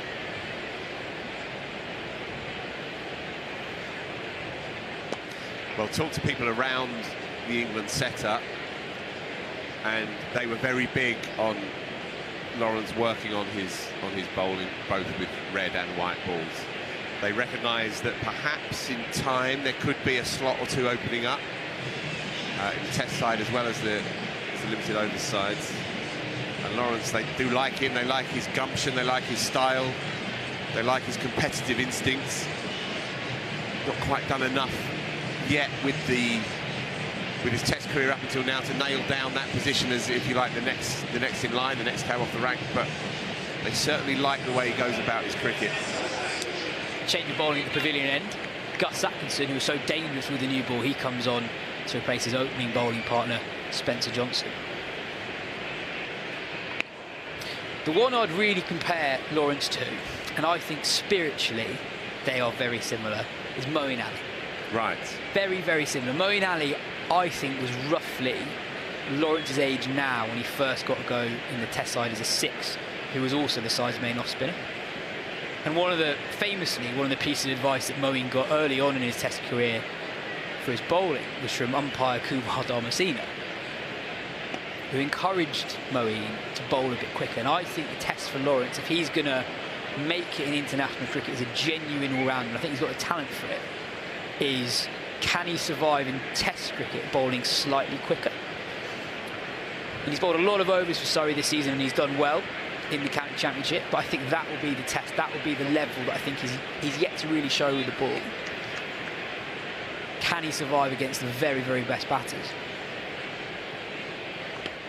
I think there's always a chance that, I've always thought that, especially under Stokes and McCullum, if England were ever to do something really weird with their spinner, like Lawrence batting 7 or 8 and being the side spinner, isn't that insane? Far from it. And they lean into the more extreme versions of orthodoxy, to the English, under Ben Stokes in particular. And I guess the difficulty would always be, Lawrence is such a good batter, he probably wouldn't be satisfied with that himself. He wants to make it as a top-order batter. Now, we've seen glimpses of what he's capable of in Test cricket. Not quite got 100 yet, got 92 against West Indies and Barbados, got 81 against New Zealand at Edgbaston in 2021. But he's still only 26 years old. A lot to come from him in the future, I'm sure. Short and fast from Gus Atkinson. Douthwaite looks to pull. Douthwaite's asking the question, was that over head height? But the umpire says It's above shoulder height. There's your one for the over, Gus Atkinson.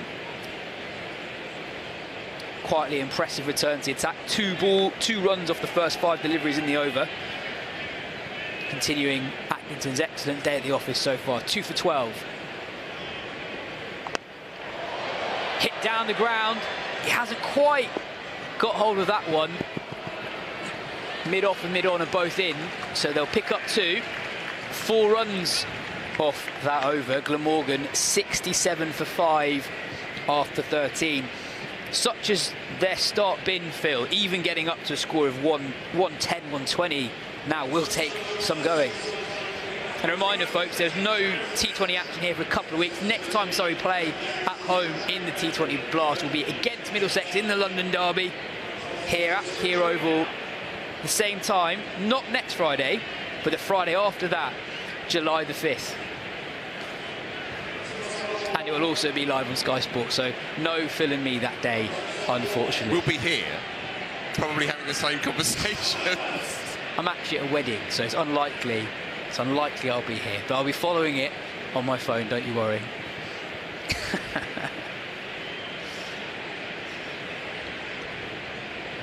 Sean Abbott into the attack, replacing Dan Lawrence. Straight again, pace off. This is the Sean Abbott zone, really, this point of the innings. Not quite at the death. Bowling stump to stump. Everyone's out on the leg side in front of square. Cam Steele, who's taken 1 catch already at deep mid-wicket. Rory Burns at long on. Mid-off's up.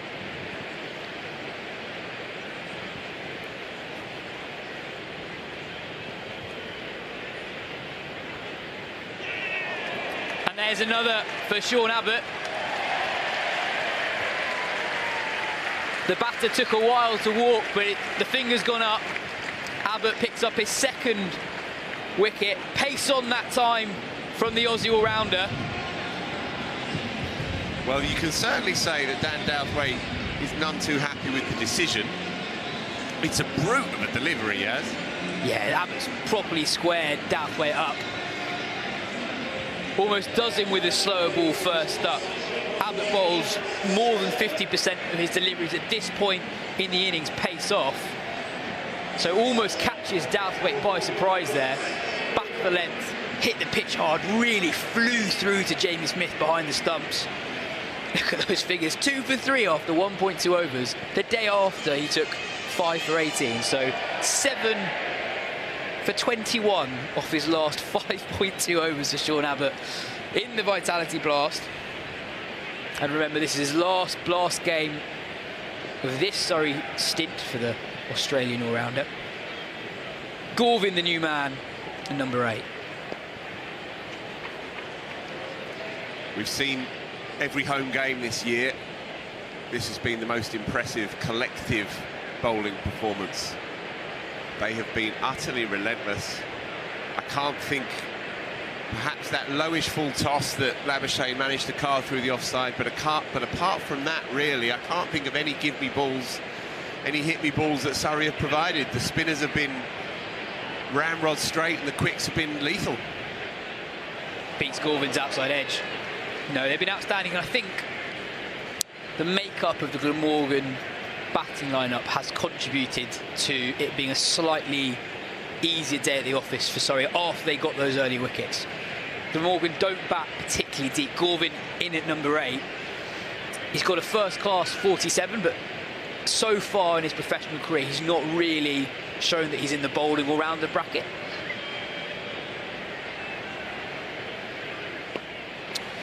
Yeah, it's been a sorry performance, in truth, by the visitors here. They've come in with such high hopes, knowing that their season in the Blast really did hinge on this game, because go down here and then you are 8 points off Surrey and there is daylight between you and the top 4. So you feel like with no win in 4 coming into this game and only 2 wins across the whole of the tournament, this really was do or die for Glamorgan. And at the moment, they're barely breathing. Yeah, their ends Sean Abbott's second over, 2 runs off it, and the wicket of Dan Douthwaite. Glamorgan now 69 for 6 after 14 overs. And Phil, around the grounds again. Yeah, so we did the North Group a couple of overs ago. Down in the South, a very competitive Southern division this time round. Gloucestershire, Somerset 101 for 2. Tom Banton going well, not out there against Gloucestershire in the West Country derby. Kent are 101 for 3 after 11.3 overs against Essex, so going well there. Sam Billings, welcome return to form for him. And Hampshire Hawks and Sussex just got going, Sussex batting first.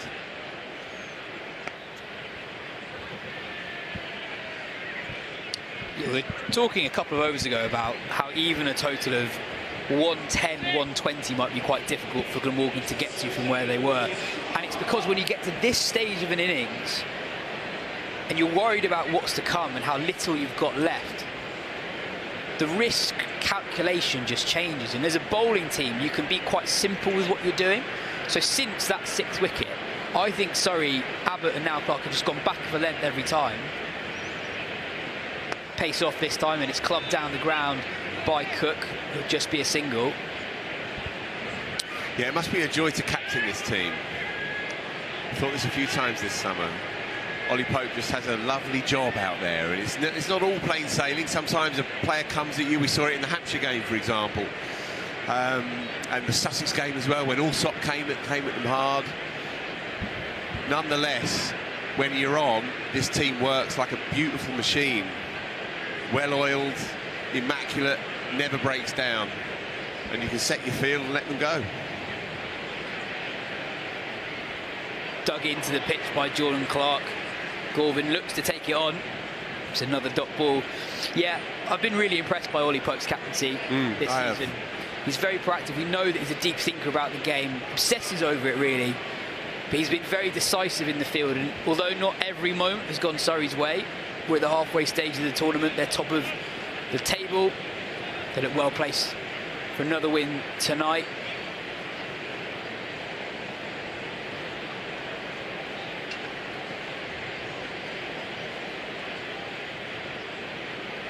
Pace off again from Clark, and that's directed into the offside. They'll scramble back for 2. I want to make a point, Phil, that I've wanted to make in each of the last 2 games. And the fact that I've not been able to get it in, I think, illustrates my point, is that the speed of these blast games is amazing. There's so little time between overs. There's no significant break at any point during the innings. The innings break is very short, so the intensity of the game really carries on through compared to, say, the IPL or the T20 World Cup. Sharp from Clark again. Gorvin gets some bat on it. It'll be a single. Yeah, so to put that into context, and you can elaborate on your point, so we've had 56 minutes of this cricket match, and we're a ball shy of 15 overs. So we're bowling 16 overs an hour. What you would give in a red ball game for 16 overs an hour? I was watching a World Cup game the other day that was, when you include the innings break, that was only 10 minutes long. It's pretty much 10 overs an hour. Skied straight to the man at cover. Jordan Clark takes his first wicket. Laurie Evans takes a simple catch. Chris Cook's innings comes to an end. He falls for 13. It was hard going for the Glamorgan stalwart. It's a big wicket for Surrey. Cook, the last recognised Glamorgan batter, he falls with a lot of cricket left in this innings. Still 5 overs to go. Glamorgan now 74 for 7. Yeah, there's not much to say about that shot. In truth, he's in no position. It's hard to figure out entirely where he's trying to deposit that ball. And so inevitably it loops into the hands of Laurie Evans at extra cover. It's been a ignominious batting performance collectively here, and it's hard to see what they can scavenge from 74 for 7. 5 overs to go. And a reminder to join the Surrey Cricket WhatsApp channel. You scan that QR code, you'll be added to the Surrey Cricket WhatsApp group channel. And Abbott strikes again, edge behind. Gorvin goes. Glamorgan in dire straits, 74 for 8, and Sean Abbott has another wicket, 3 for 4 to follow up 5 for 18 just last night. There's no one having a better end to the week in South London than Sean Abbott. Right, where is Andrew Samson? Has anyone in the Blast, or indeed any domestic T20, taken back-to-back 5-footers? Oh. And questions are being asked already. Yeah, Andrew's not with us today, but we're going to try and contact him and get you an answer. And yeah, this is what we were talking about earlier. When you're so far behind in the game, as a bowling side, you can just put it back of a length and ask the batting side, do you want to take a risk? And Gorvin there looking to manoeuvre the ball behind square on the offside, can only tickle it through to Jamie Smith, who takes a very straightforward catch. It brings Chris Soule to the crease, Scotland quick. What can Glamorgan get up to from here?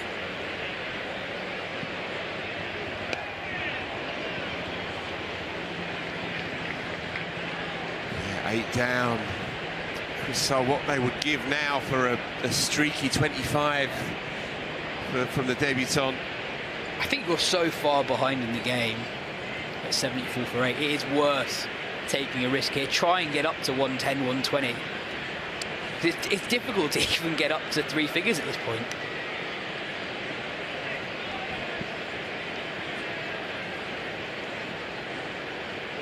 Short.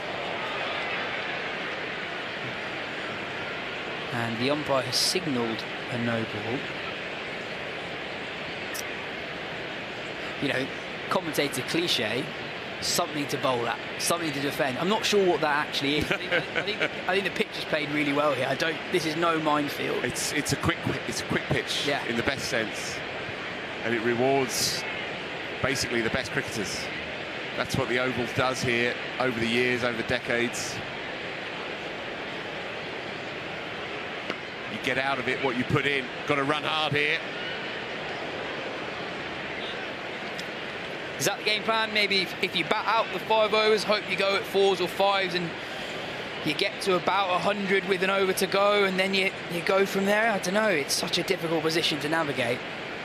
Mason Crane now. I don't even have any straws for you to be clutching here, Yaz, but I hear where you're going. Going back to the pace of the game, the reason why I made the point then was because we're talking about Ollie Pope's captaincy, and I think it's very difficult when the games go that quickly to be as decisive as he has been.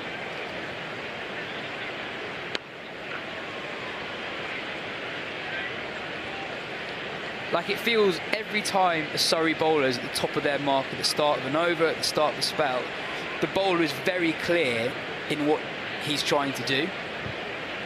You know, you see it with Spencer Johnson. Every time he starts, it's the same field. Dan Lawrence, you know, when he's bowling to a right-hander, supposedly against the matchup, you know exactly what the plan is. And I'm sure that that'd be part of a broader brains trust who devise those plans. But it's Pope who's the one who implements that on the ground.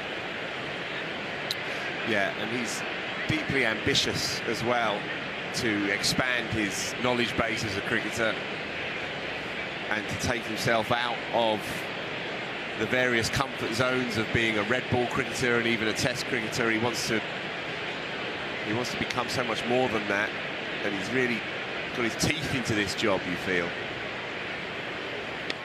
Slashed.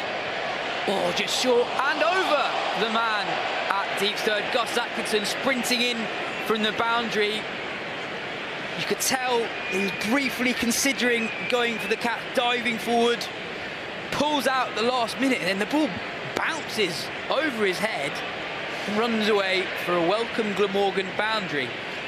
Yeah, it's one of those nasty ones where you think you're in the game for a catch, and then you realise, and then you pull out, and then you have to try and react to the bounce.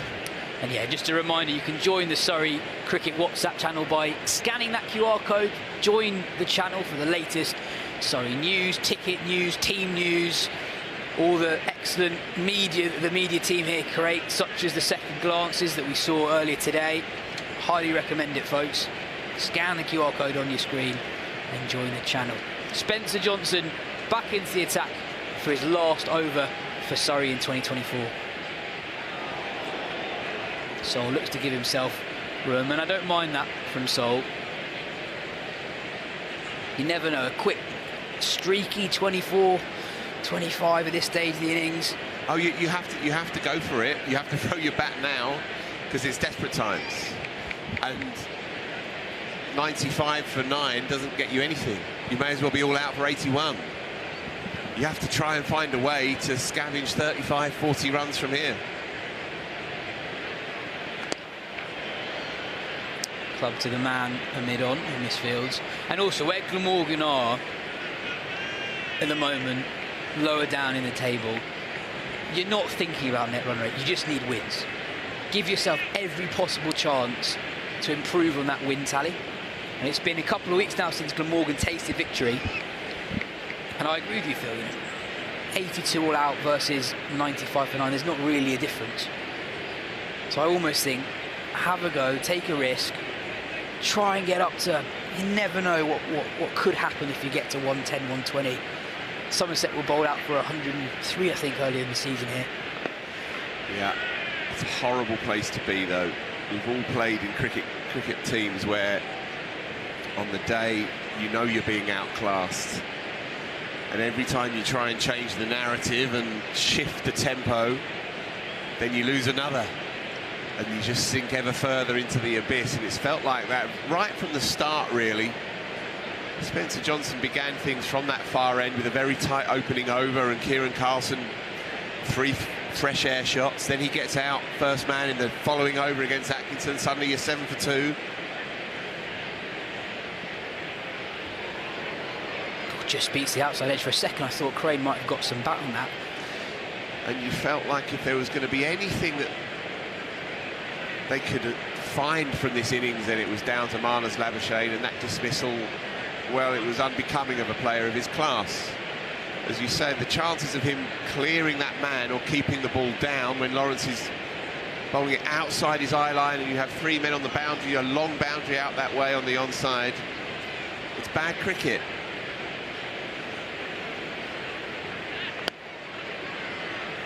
Nudge down the ground, they'll take one.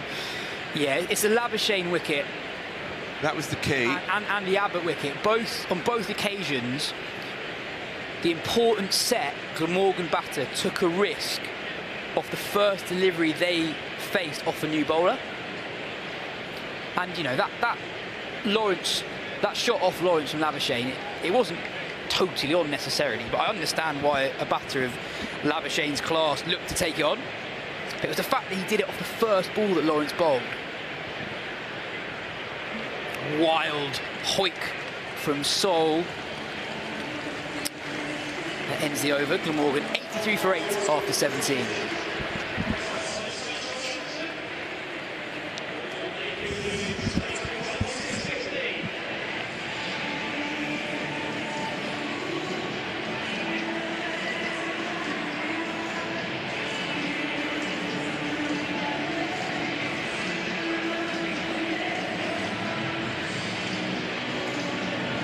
Glamorgan 83 for 8, doing anything they can to scramble to something to bowl at.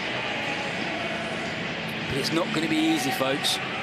Gus Atkinson replaces the man with figures of 3 for 11. Atkinson, who set the tone with 2 wickets in the second over of the game. Something else about your point about how Surrey really fly through the overs and how it's a mark of the competition more broadly. For the batting side, your brain's scrambled. You can't find the time to take a beat.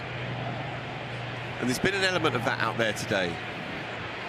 Yeah, I found that the games have really ebbed and flowed. Really, really, I think it's quite difficult to change the momentum.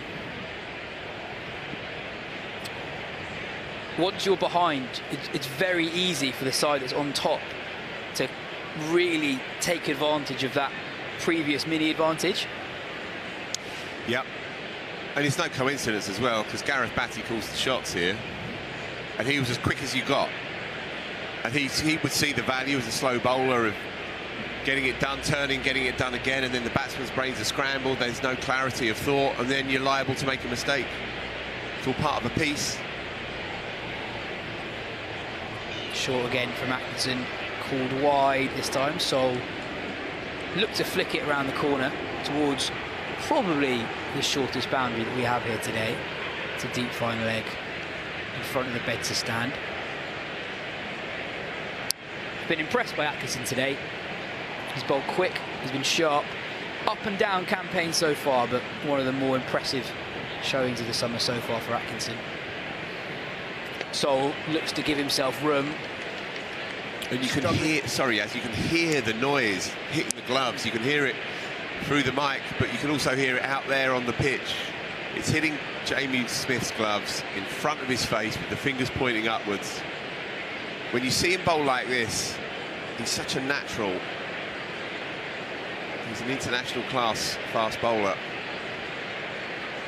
The delivery to get rid of Sam Northeast, which really got it going. OK, Carlson went. Sam Northeast is your class player. And the delivery to get rid of him, it hurried a pedigree cricketer who's in form, hurried him, he was in no kind of position, and it leapt from nowhere.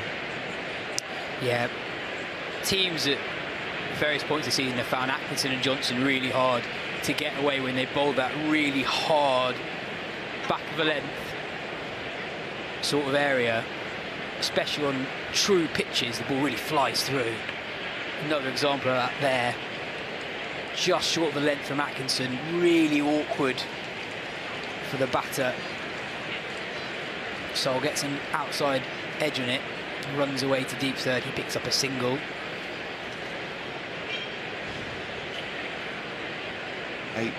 Eight for 8 at a sorry tail.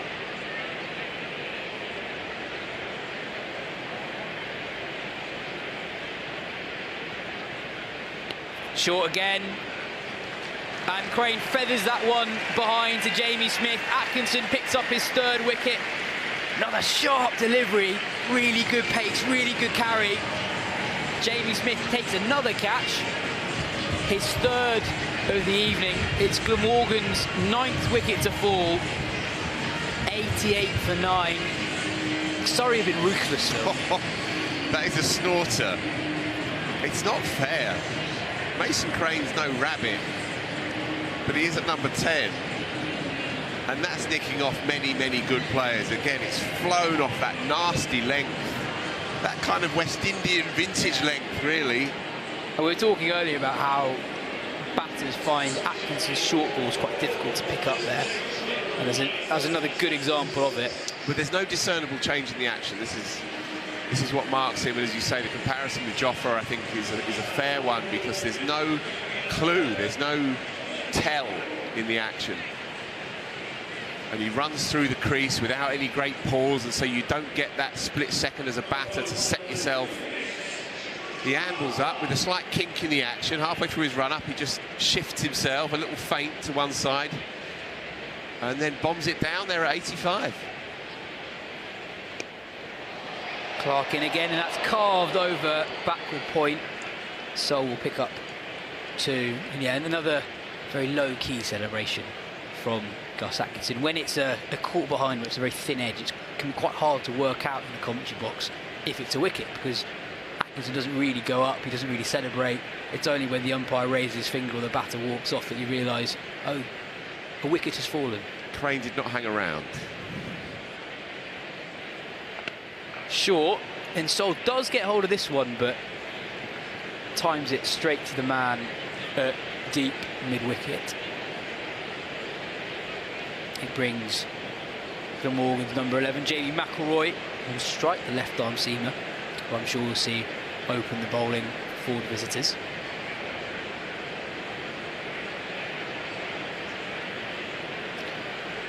And Surrey are top of the table, but their net run rate isn't brilliant for a side that's won 5 out of 7 games. The inside edge, and it's well fielded by the man at short fine leg. So yeah, Surrey 5 wins, a defeat and a tie from their first 7 games. But that net run rate, given that they've won 5 of their games, isn't amazing. Significantly lower than Somerset's, for example. So Surrey will be eyeing up a significant net run rate boost.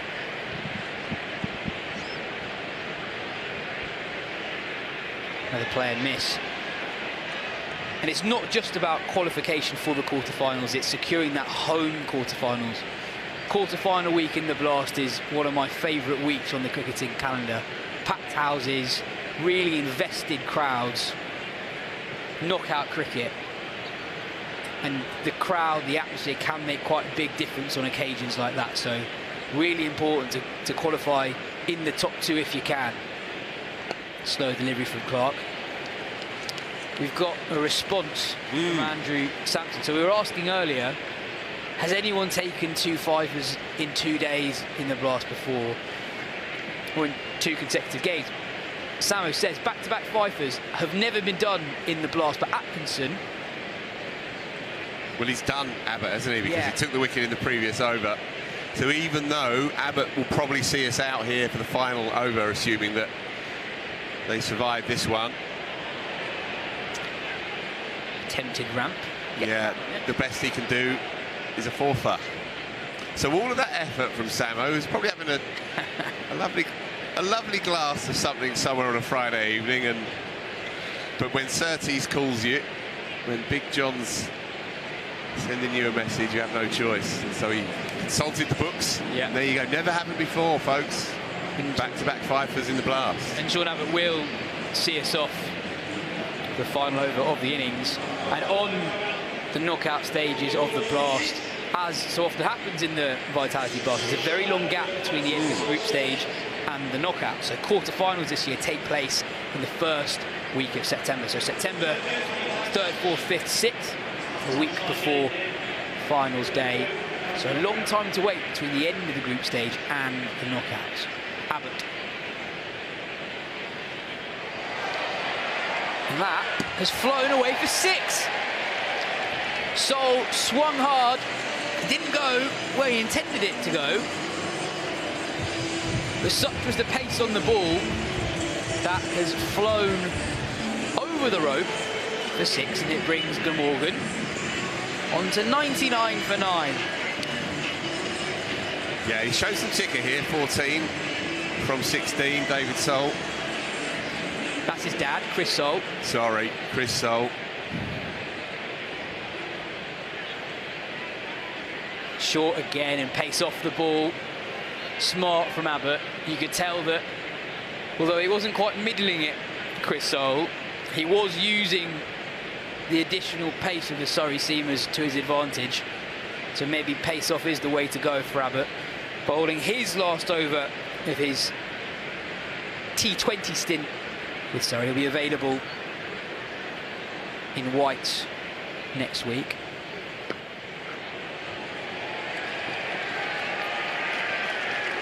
And Glamorgan get up to 3 figures. Slightly ironic cheers from the crowd in here at the Keir Oval. But Glamorgan have recovered decently, given where they were. It was by no means guaranteed that they get up to 100. They've given themselves something to bowl Axfield. Ever the optimist, Yaz.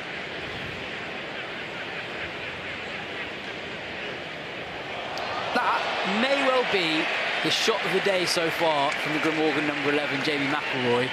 Pace on from Sean Abbott, and McElroy is just very casually strolled over to the offside, dropped his shoulder and held that away for 4. What a shot. Yeah, beautifully done. Very casually done. First boundary for McElroy. Glamorgan on to 104 now. Pace off again. Another dot ball. I think the umpire very, very nearly signal wide, and at the last minute decided against it. Yeah, the tale of the tape is that Chris Sol, 15 not out from 18, is perhaps the knock of the innings for Glamorgan. Labuschagne made 20, but only 2 other double-figure scores. But McElroy tries the ramp again. Doesn't work, but that's too wide from Abbott. He'll have to bowl that one again. It's another run onto the Glamorgan total. And again, run through the tail of the tape, only 5 boundary 4s and 2 top edge, well, 1 top edge 6, and that scoop by Labuschagne. So only 7 boundaries in all.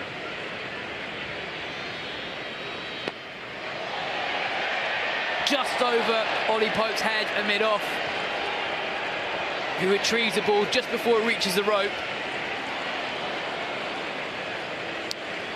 And Glamorgan finished with another 2 runs. A decent over for Glamorgan in the end, actually. Yeah, very much so. 14 runs coming off it. It means that they finish on 107 for 9. Surrey will need 108 to pick up their 6th win of the campaign so far. Surrey outstanding with the ball. Gus Atkinson setting the tone early on, picking up 2 wickets in his opening over. Picked up the wicket of Kieran Carlson, the Glamorgan skipper, with his first delivery. Slightly tame shot to short cover. Dismissed Sam Northeast, one of the biggest names in the county circuit, with a sharp, vicious bouncer that rushed the Glamorgan opener. And then from then on, Glamorgan were behind the 8 ball and never really caught up. Labuschagne and Ingram consolidated for a bit, but both fell playing expansive shots very early into a new spell. And you felt that was the key, really, because 31 for 2 after 5, it's a bad start, but it's not a drastically bad one. And you felt like that 6th over, as we said actually on commentary, felt like a key point in the innings. If Glamorgan could win that over, double figures, wickets in hand, then they can start to play more straightforward cricket through the slower overs, the middle overs when the spinners come on and so on. But Colin Ingram went for the big shot from the first delivery that Sean Abbott sent down there, and his off stump went cartwheeling, and from that moment really you felt like they were on a losing cause. Labuschagne, key man, played nicely enough, slowish tempo but necessarily so, got to 20 from 24, played a lovely scoop against Spencer Johnson to get himself going, that went for 6.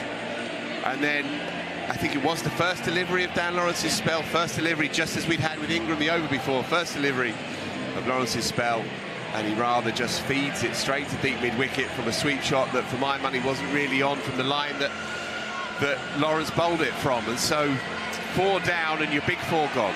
Yeah, and also after that period of consolidation as well, Glamorgan were only going at around 5 and over, so there were 4 wickets down and they weren't really going anywhere. And after that 4th wicket, they had no choice really but to consolidate further. And then at that point, Lawrence and Steele snuck in 4 overs in no time that only went for 15 runs. And at that point in the innings, they were really, really struggling, and it wasn't quite clear what sort of total they could get up to. And in the end, Surrey just kept on going at them. Abbott was outstanding, Atkinson was outstanding, and in the end, Chris Soule did a pretty good job at number 10 to get Glamorgan up to 107 for 9. Surrey need 108.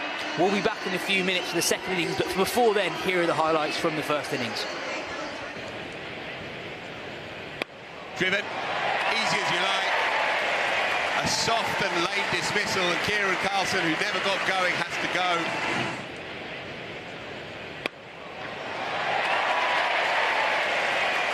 They attacked Surrey. He's gone. He's in no position to play the shot, beaten for pace. And Dom Sibley ambles behind the keeper and picks up a dolly. 2 down already.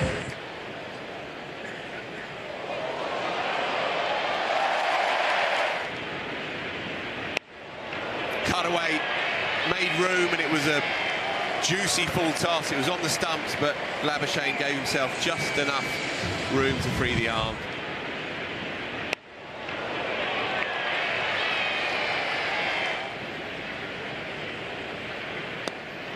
Punched into the onside by Colin Ingram, and he's timed that nicely. That will run away for his first boundary 4.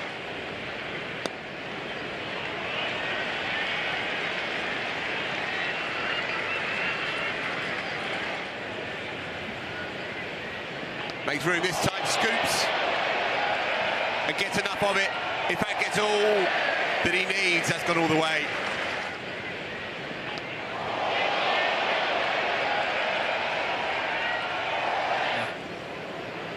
Bowled in.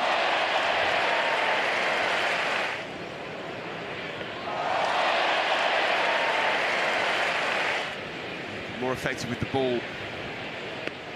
It's in the slot, swept, man out there, taken. What have you done, Marnus?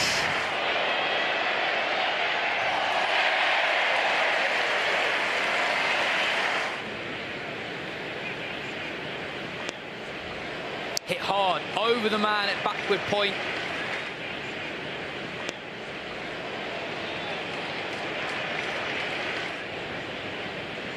Short and pulled into the leg side, straight to the man at deep mid-wicket. Spencer Johnson has his first wicket of the day.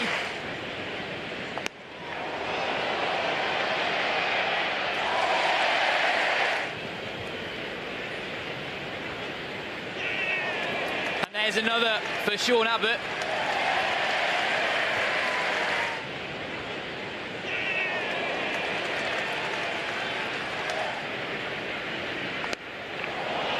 Skied straight to the man at cover, Jordan Clark.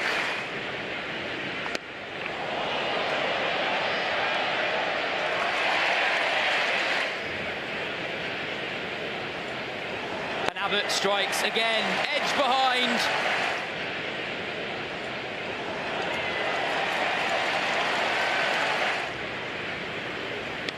Slashed. Oh, just short and over the man at deep third. Gus Atkinson sprinting in from the boundary.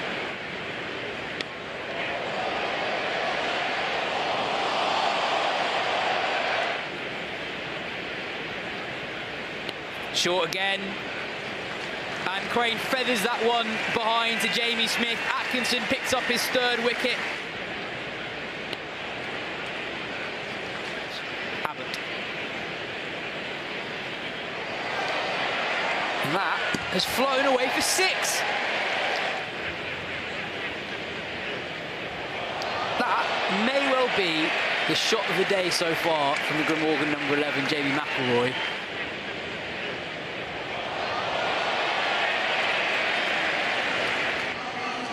Welcome back to the Kia Oval.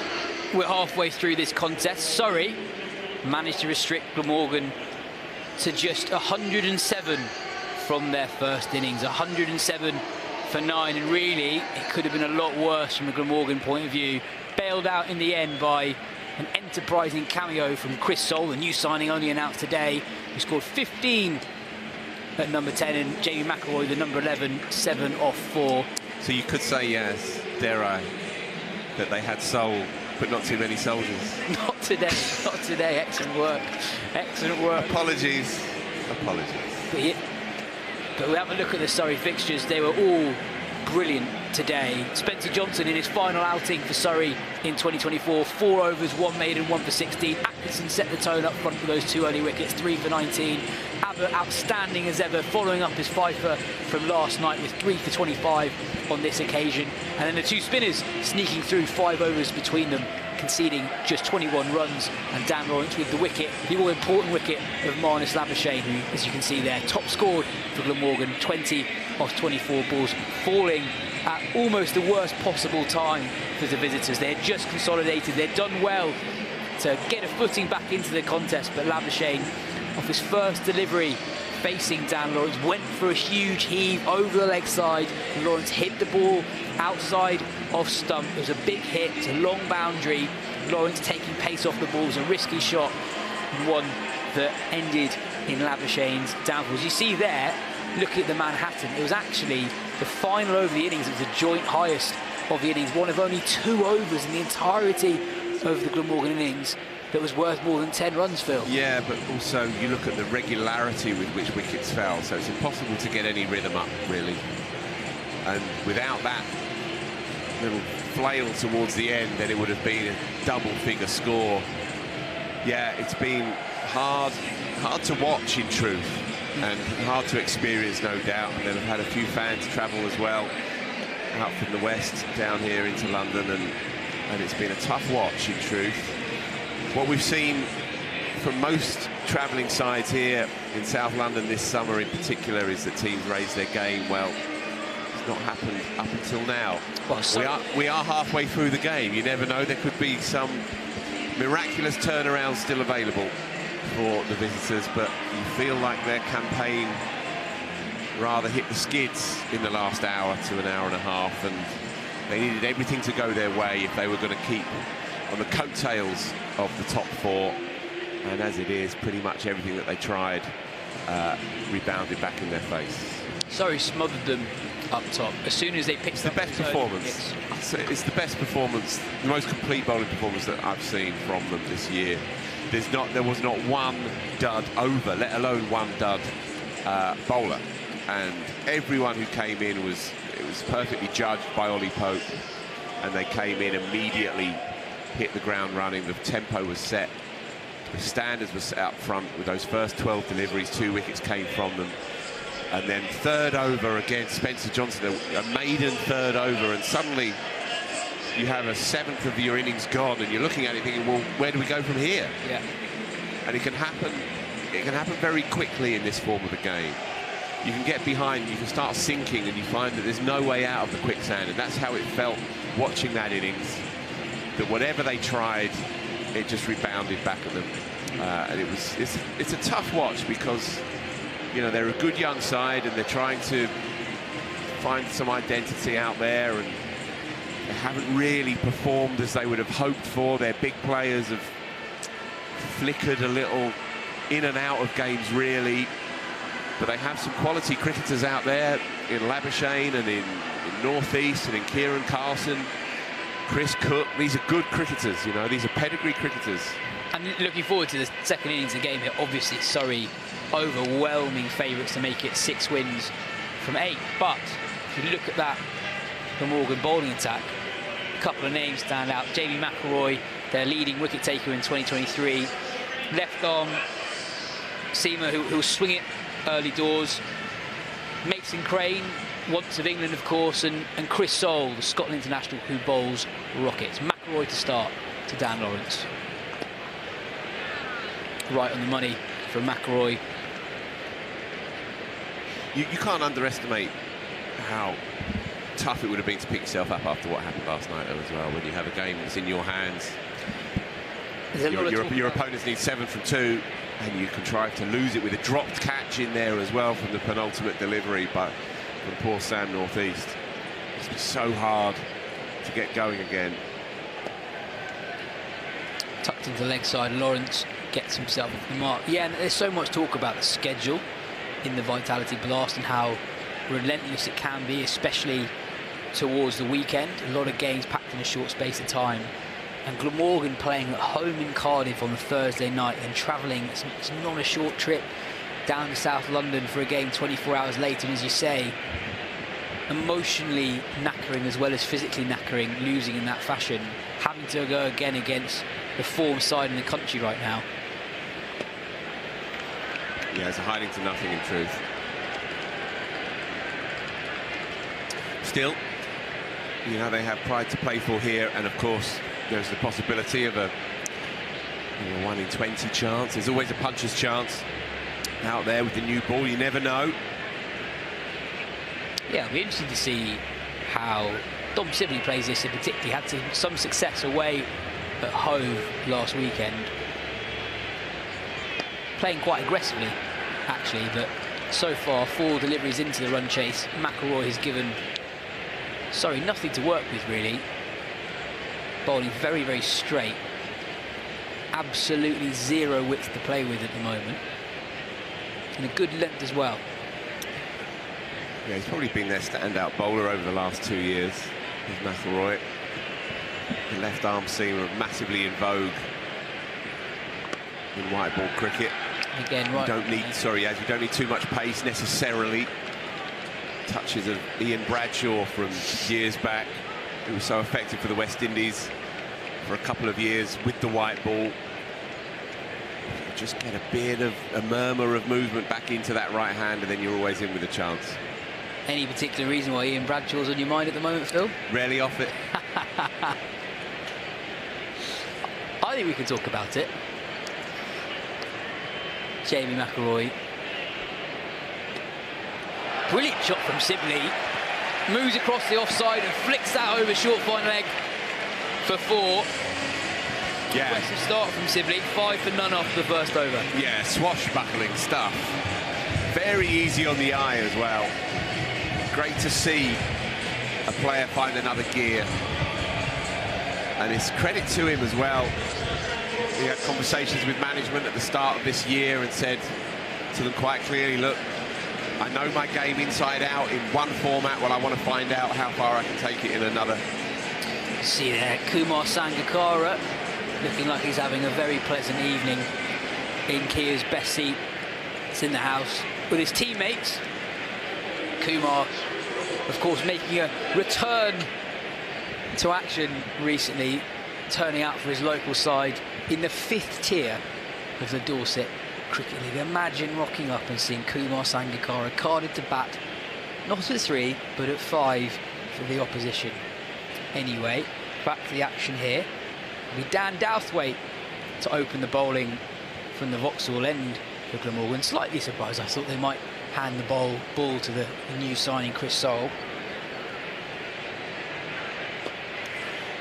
Yeah, well, he's a seamer who hits the bat quite hard, chest-on style. He's kind of the cricketer who's at you. That muscular kind of cricketer. He's very effective. Still establishing himself in the wider game, but he has a 100 contract as well. And he'll feel like there'll be an extra frisson, right? Coming back to play against the team or the club that helped bring him through initially before releasing him as a teenager. Straight again. Sibley looks to tuck that away into the leg side, but Douthwaite beats him. Yeah, 100%. I'm sure that'll get him going an extra 5-10%. Douthwaite from these parts, but has made a name for himself at Glamorgan.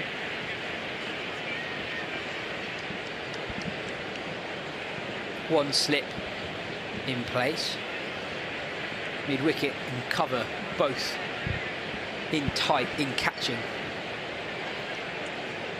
Sibley uses his feet and hits that over the inner ring on the offside. A second boundary for Sibley, who started aggressively. Yeah, look, 2 lovely shots. And again, I think he anticipated where Douthwaite was going to be putting it. He's a line and length bowler. And so he says, OK, I'm going to make some room. Going to dance down the track, sashay towards it, open the face and clobber it over square cover.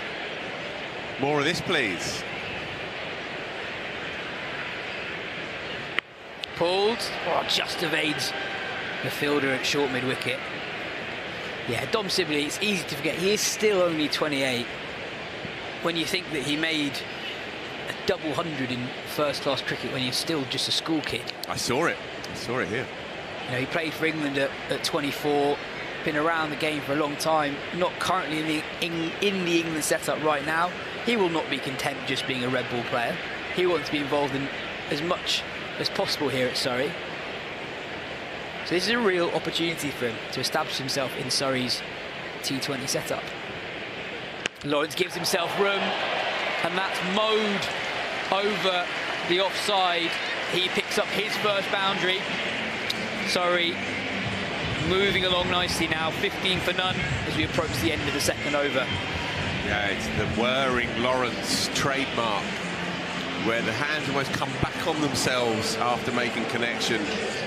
Touches of MS Dhoni in that shot. And he needs a score. Made a tidy 30 in his last outing, but aside from that, it's been pretty thin gruel for him with the bat, and so we're going to get into his work here. Fuller from Douthwaite this time. That completes the second over. 10 runs from it, sorry, 15 for none.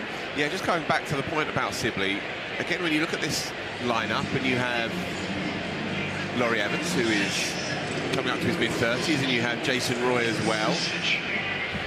And you say Sibley is 28, now he's clearly not a like-for-like. Nonetheless, he's a quality player. And he's a part of the setup here, he's a part of the fabric of the club. There's no reason at all why he can't find a role in that setup. And he can't blossom and develop his own game to becoming a useful component of this sort of endless feast of cricketing talent that Surrey keep churning out. And it shows great ambition on his part, because he could have happily sat on his bat and waited for the red ball to come back around, pick up a tidy packet. No, he wants the lot. Right, this should be fun. Chris Soule into attack for his first bowl for Glamorgan. He bowls fast, folks. Inventive from Sibley again, looks to scoop it. So it was a leg bite. It was a stifled appeal. I guess perhaps he'd gone so far outside the line that there was nothing doing for the bowler. But initially I thought if it had missed the bat that they may have been interested in it. So a bit of background on Chris Soule. Scotland seamer, who was in the Caribbean just a couple of days ago. Part of Scotland's T20 World Cup campaign. Scotland very nearly beat Australia, 2 balls away from beating the Aussies who haven't lost to an associate nation in over 40 years. And Soule, he's had his injury problems in the past, but when he's got on the park and he's been fit enough to play, he's a real handful. He was one of the more eye-catching players in the 50 over World Cup qualifier around about this time last year. Scotland came so close to qualifying for that 10-team World Cup in India, just losing out on that final place to Netherlands in the end. And Soule caught the eye, bowling extremely fast, genuinely 93, 94 miles per hour. Got a CPL contract off the back of his performances there. Hoyt into the leg side. He's not timed it. It'll be a good job. Yeah, just evades the man. Running round. Dan Douthwaite, I think it was. Couldn't quite retrieve the ball. Lawrence picks up another boundary, but you see the effect of the extra pace from Soule there. Lawrence not quite timing that one. He was glad to see it limp over the rope, because he'd barely taken a single with Dan Lawrence. He thought he'd got a bit more of it than he actually had. Long boundary out that way, but picks it up. So 2 boundary fours now. Lawrence nails that, and the man at deep third can't stop that. I cannot tell you how hard that was hit from Dan Lawrence. Pace on the ball, 87.4 miles per hour from Soule, and Lawrence has absolutely smoked that. Yeah, you can't hit a cricket ball any harder than that. And just in these 3 boundary shots, you can see why Surrey have persisted with Lawrence at the top of the order. Yeah, he's got the natural mindset of a T20 opener, but he's also got the attributes to make it work from a technical point of view. Very good at giving himself room. Superb time with the ball, likes extra pace on the ball. Pace off this time from Soule. And Lawrence doesn't quite time it on that occasion. Yeah, I wonder if Lawrence actually is against his natural instinct, almost should take a little bit more additional responsibility, a little bit more value for his wicket, and almost make it his responsibility to be someone who bats longer in innings, because he is so talented. He can score quickly at any stage in innings against any type of bowler. Yeah, it's an interesting point. Oh, brilliant from Lawrence. Shuffles outside off stump and helps it over the man. Fine leg, short fine leg for 4. His 3rd boundary of the over, his 4th in total. Surrey now 28 for none after 3. Yeah, I want to come back to that point about Dan Lawrence. When he was at Essex, they considered trying to inject a sense of greater responsibility in him. But then they ran the risk of clipping his wings if they did so. And part of what makes him such a compelling player is that he does the unusual as a matter of course. And he is mercurial, and he is unpredictable, and there's an impudence and a creativity to his game, and you don't want to knock that out. You need to find a balance with him, because he has the talent. Sibley down the ground, and that sails over the ropes for 6. Brilliant shot from Dom Sibley. Couple of steps down the pitch Deposits McIlroy well over long on. That's gone 10-15 rows back. What a shot. Yeah, a statement shot by Dom Sibley, this. And it's imperious, it really is. He's run down at Glamorgan's most reliable seamer and plonked him 10 rows back. No crowd catch, folks. Sibley down the ground again, but this time on the floor, past the man at short extra, 4 more. Surrey have been dominant today. He's continuing in the run chase. After last week, when they slumped off the pitch, in truth, having tied that incredible game against Gloucester. They were devastated. They were devastated. It came off the back of a defeat that no one really saw coming against Sussex the week before. So they went 2 weeks with only 1 point to show from a possible 4. Short from McIlroy. Sibley looking to use his feet again. From there, they went to Sussex and beat them comfortably by 60-something runs. And then they went to Lords and took care of business last night. This is another serious statement win, right? They will have been stung by what happened last week, and they've now gone bang, bang, and then this. This is an explosion right in front of us. This is a thrashing, I'm afraid to say.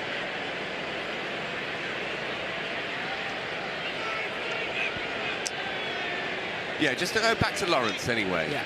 In red ball cricket in particular, when he was at Essex, and of course, as we know, infamously he moved from Essex to Surrey for the start of this year, they were trying to figure out the right way to imbue him with that sense of responsibility without losing some of the touch and flair that marks his game.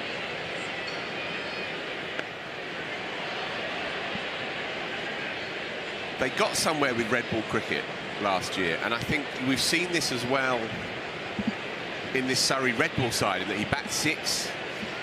He's made just shy of 400 runs already this year. He's averaging 49 with the bat from number 6. And while he's not a consistent run wrangler week after week, he's a player that's beginning to establish his own identity in this incredible setup here at the Kia Oval. What we haven't yet seen is that transfer into his white ball game. We've seen him be almost sort of ostentatiously selfless, as if, and it is a virtue, of course it is. And in T20 cricket, much of it is about that. It's about setting aside your ego and playing a role for your team. But you look at him and you see such ability, and you see a cricketer now who's been on the scene for 10 years. Pretty much, would it be 10 years? Yeah, would have debuted in 2015, yeah. 2015, he made that incredible 160 odd here as a 17-year-old. 10 years now, an international cricketer, a part of the scene. He's at the biggest and most powerful club in the land. I want to see a bit more from him with the bat. I want to see him play with different styles, different rhythms, different tempos. I don't just want to see the teenage Dan Lawrence, the fly by the seat of your pants Dan Lawrence. It's always great to watch, but I want to see the full package now. Dathwaite returns, and that has disappeared in the slot, and that is huge. That's gone 10, maybe even 15 rows back to the bottom of the Galadari stand. It was there to hit, but boy did Lawrence hit it. Right, look at the base he gives himself. When we saw him earlier on in this tournament, and actually in the run chase and the red ball stuff, when he went out with Jamie Smith, there was a lot of movement. Look at that. He's embarrassed himself by how good that is. Well, I think part of my frustration in the past, Lawrence, is first of all, I think he has so much talent it's almost burdensome, because he's got so many options and more options than mere mortals. Oh, it's a well-directed bumper from Dathwaite, and Lawrence has done well to make sure that evades the leg side fielders. The other point I make on Lawrence is that I don't think he needs to show the intent that other players do to score quickly.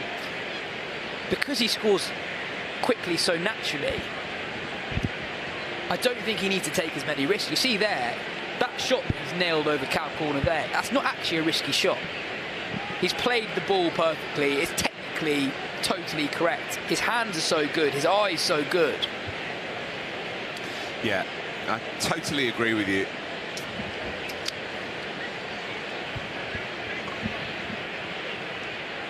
Oh, Sibley does superbly to beat the man at short fine leg.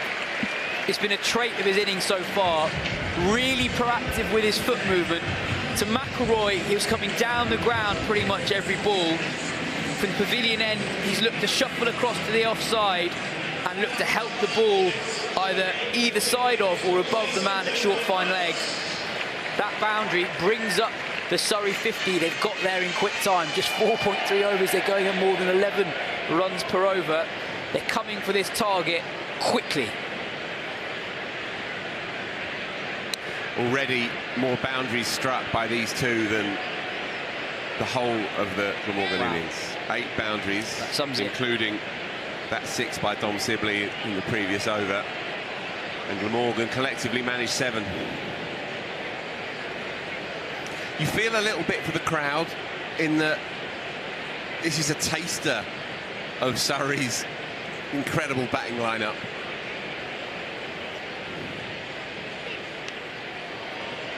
Gives himself room this time. They scamper through for a single. And, you know, if this was happening an hour and 20 ago, then you'd be potentially even calling up Andrew Sampson again, right? 52 in 4.5 for no loss, with the likes of Smith and so on waiting in the wings. Required run rate 3.6.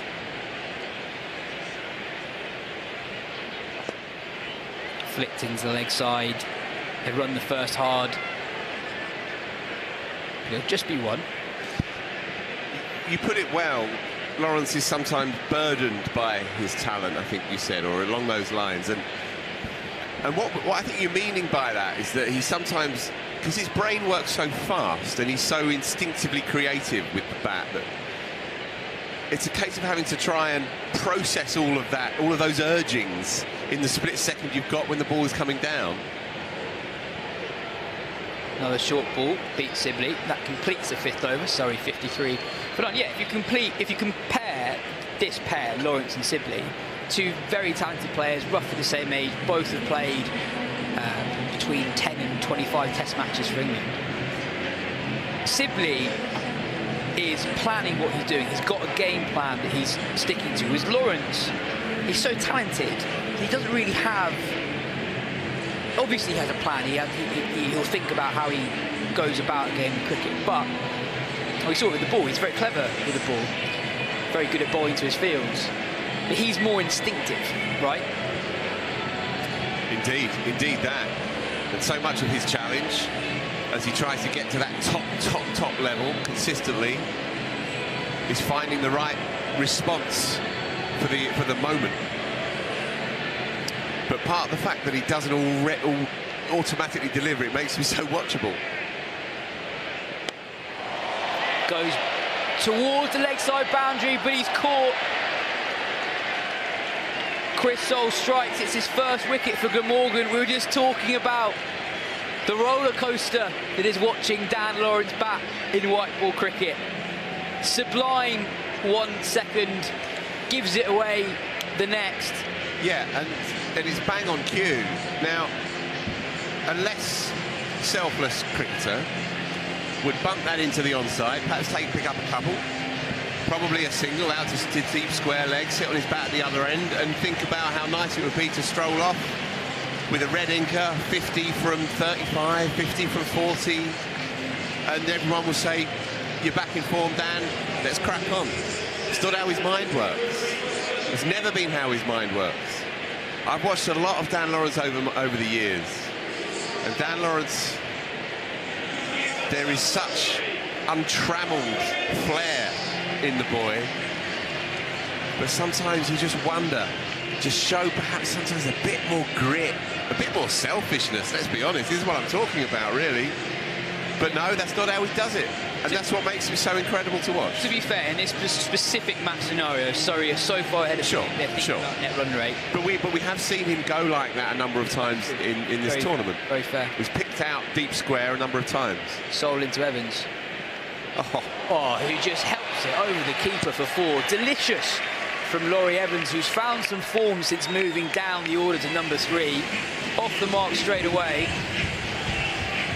It's a good point, actually, on Dan Lawrence's dismissals this year. He's been out caught deep square leg on a number of occasions. I reckon that's at least the 3rd time he's been out caught deep square leg at a home game at the Kia Oval this summer.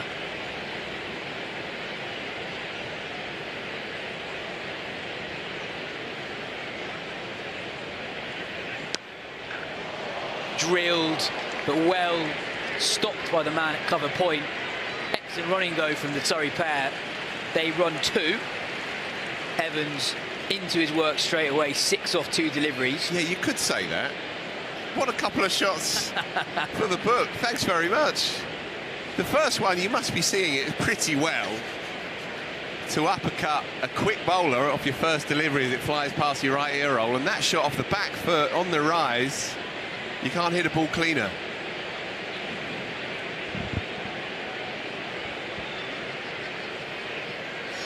Pulls out with the pull shot on this occasion, slightly shorter from Soul.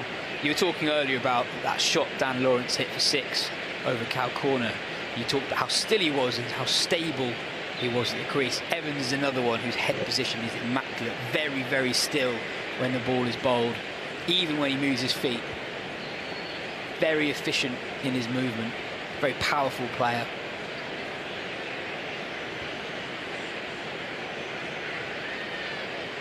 It's off again. Yeah, so we touched on it actually, talking about Sam Northeast in the first innings, how he's of a certain age where you straddle both worlds.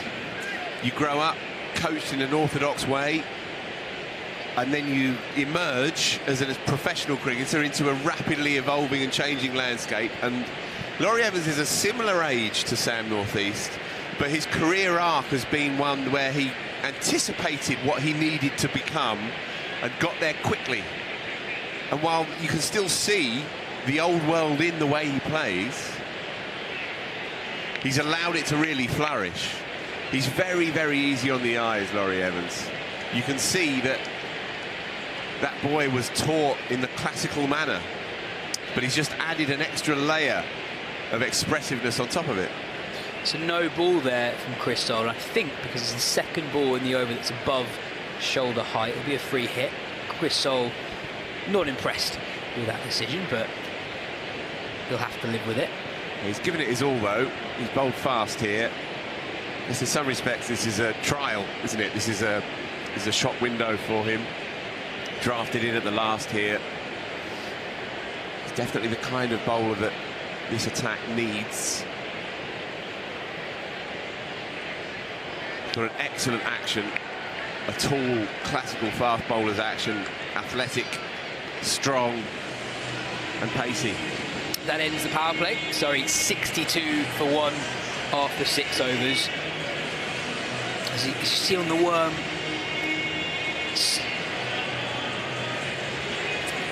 yeah, the Bakerloo line compared to, what's that, probably the Piccadilly line today, doing very well, racing so far ahead. We're just 6 overs into the run chase, and Surrey only need another 46 runs. And on Laurie Evans, Phil, you're talking about how he's a similar age to Sam Northeast. He's a couple of years older, about 36, right. Turns 37 later this summer. The way he's adapted, because when he first came through, he wasn't regarded as one of the better white ball talents in the country, but as he got to his late 20s, early 30s, became one of the most reliable middle-order white ball run scorers in the country. And he's taken this game, he's only improved over the last few years, and he's adapted even recently, moving up the order to opening as he did last season a bit, earlier on this season, now back down to number 3.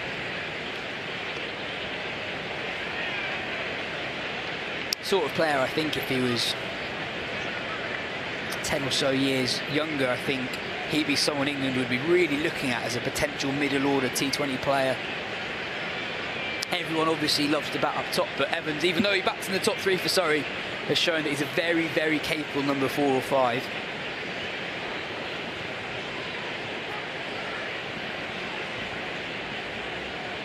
Sibley looks to use his feet again. Pretty much every delivery from Sibley very rarely actually just stays on the crease. He's either coming down the wicket, particularly to McIlroy, he's looked to charge in pretty much every delivery. To the other seamers, it's been sideways movement at the crease. He knows that McIlroy, bowling in the late 70s, is looking to just bowl just back of a length. Oh, that's drilled down the ground. Only just misses the bowler, diving out the way as much as anything there. Yeah, and it's a good example of what you're talking of, because he just see on the replay, he just jumped across. Well, just as the bowler was about to get into his delivery action, into his coil, he just jumps, just to change the angle, straighten it up, so then he can take it back downtown straight past the bowler. Really good batting. Through the offside this time. And actually McIlroy adjusting his length for the last 2 deliveries slightly fuller to counteract Sibley's proactivity at the crease. But yeah, a very handy start from Dob Sibley. 31 off 19. Back up at the top of the order in white ball cricket for the first time, in T20 cricket at least for the first time in 4 years.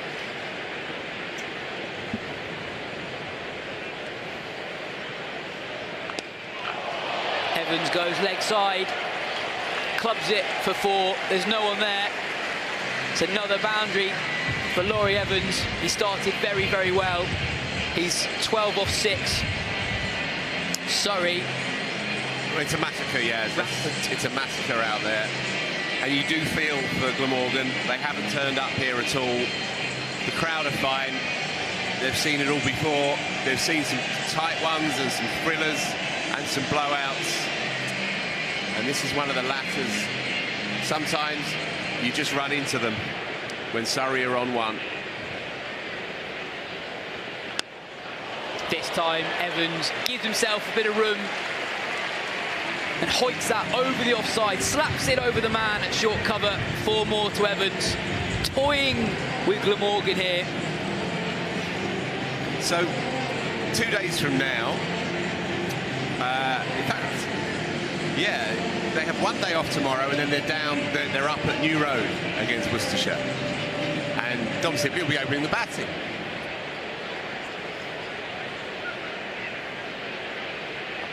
And how nice it would be if he doesn't play a shot for 2 hours, sits on his bat until lunch, and then essays the odd flick through mid-wicket. So that's a 4-day game coming up, as I say, away at Worcestershire from Sunday through to Wednesday, and then a week on from that, Sunday the 30th is the big one, really. It's Surrey hosting Essex. Now, as things stand, I think there's no more than 2 points difference. Is that right, Yaz? And we're exactly the halfway point in the season as well. Yeah, so, as Yaz rightly says, Surrey played 7, won 4, lost 1, drawn 2, 115 points. Essex exactly the same set of results, just 2 batting points shy of Surrey, so nothing in it at all. Surrey go to Worcester and then they host Essex in the big one on the 30th of June. That's a Sunday. It'll run for 4 days, and it's literally a Red Bull festival. Full. Oh, 6. Laurie Evans, what a shot that is. Full and outside the off stump. He gives himself a bit of room, carves it over the offside. He's timed that so well. It's a long, square boundary, and it's just gone over the head of the man at deep point. He just gets a hand on it. It may have careened into the thigh as well of one of the stewards down there, but his hand is up, he's smiling, he's fine. What a shot. Oh, that's through. And they'll pick up 2 runs, 2 byes on this occasion. Chris Cook not able to gather that one cleanly. The history books won't talk about Laurie Evans 23 from 10 in this game of cricket, but there's a couple of shots that are imprinted on the mind, and that is one of them. Yeah. It's a long way out there, folks, and they have a tall man right on the boundary rope. Back for the length. Clubbed over the man at long on. The fielder was there. Evans didn't mind.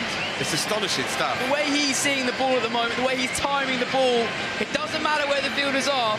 That's the second 6 of the over where Laurie Evans has hit the ball directly over a boundary fielder. As soon as he hit the ball, he strolled away towards the umpire at square leg, knowing full well that that was 6 more. And you know what he's thinking? Give me a few more. Yeah. Give me a few more to chase. Only 16 runs left to get for Surrey. The way Evans is going, this really could finish this over. Slower ball. This time he doesn't get hold of it. But when it's going for you, it's really going for you. A mix-up. Direct hit, he definitely would have been gone.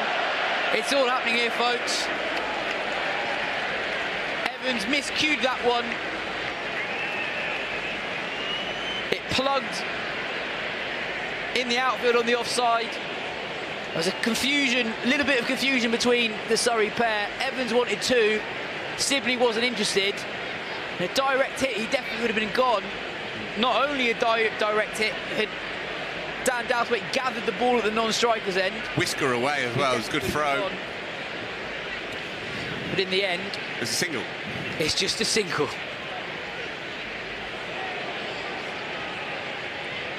Dan Douthwaite's had one of those nights. Imagine he's got a few friends, perhaps some family in as well. Local lad who'd have been desperate to perform. He may have been on the end of a slightly iffy decision. He certainly gave the impression that he wasn't happy to be sent on his way, and he's been marmalised in truth. 2.5 overs, 0 for 36. There's a half-hearted appeal, but it's a wide. Chris Cook can't believe it behind the stumps. The short delivery from Douthwaite.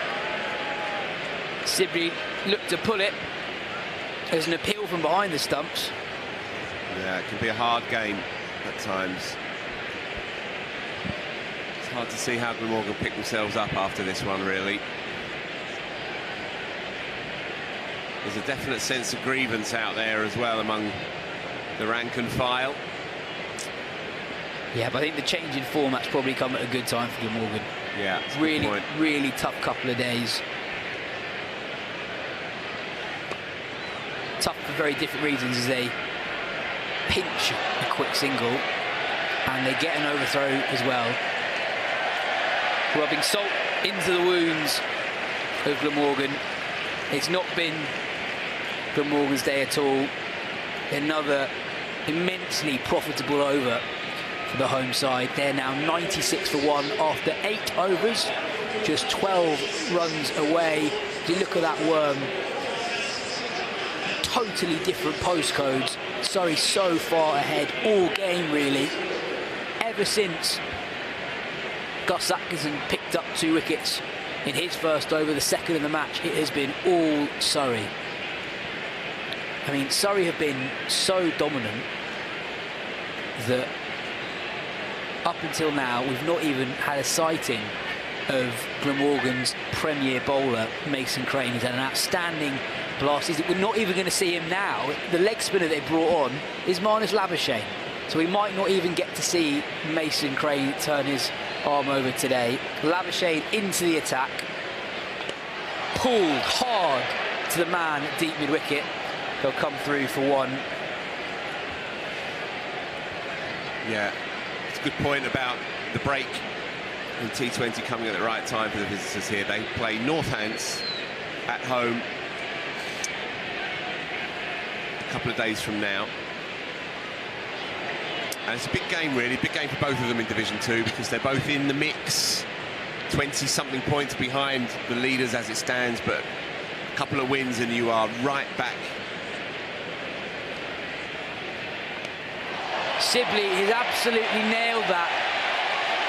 Full from Labuschagne. It's a marvellous shot. Sibley's got down on one knee and swept Labuschagne hard and high over deep square leg for 6. At no point has he lost his shape on any of these shots, though. It's a sign of a man really in prime form, and he's barely 70% at that. Bit of width, past the man at cover, and that'll be 4 more. The scores are level. 8.4 overs into the run chase, and Surrey need just 1 more run. Dom Sibley has raced away to 43 of 24 balls. He looks very much at home at the top of the order as Glamorgan bring everyone bar 1 man on the offside boundary in. No, he's coming in as well. So 1 run to win for Surrey for their 6th win in this year's Blast, their most convincing win yet.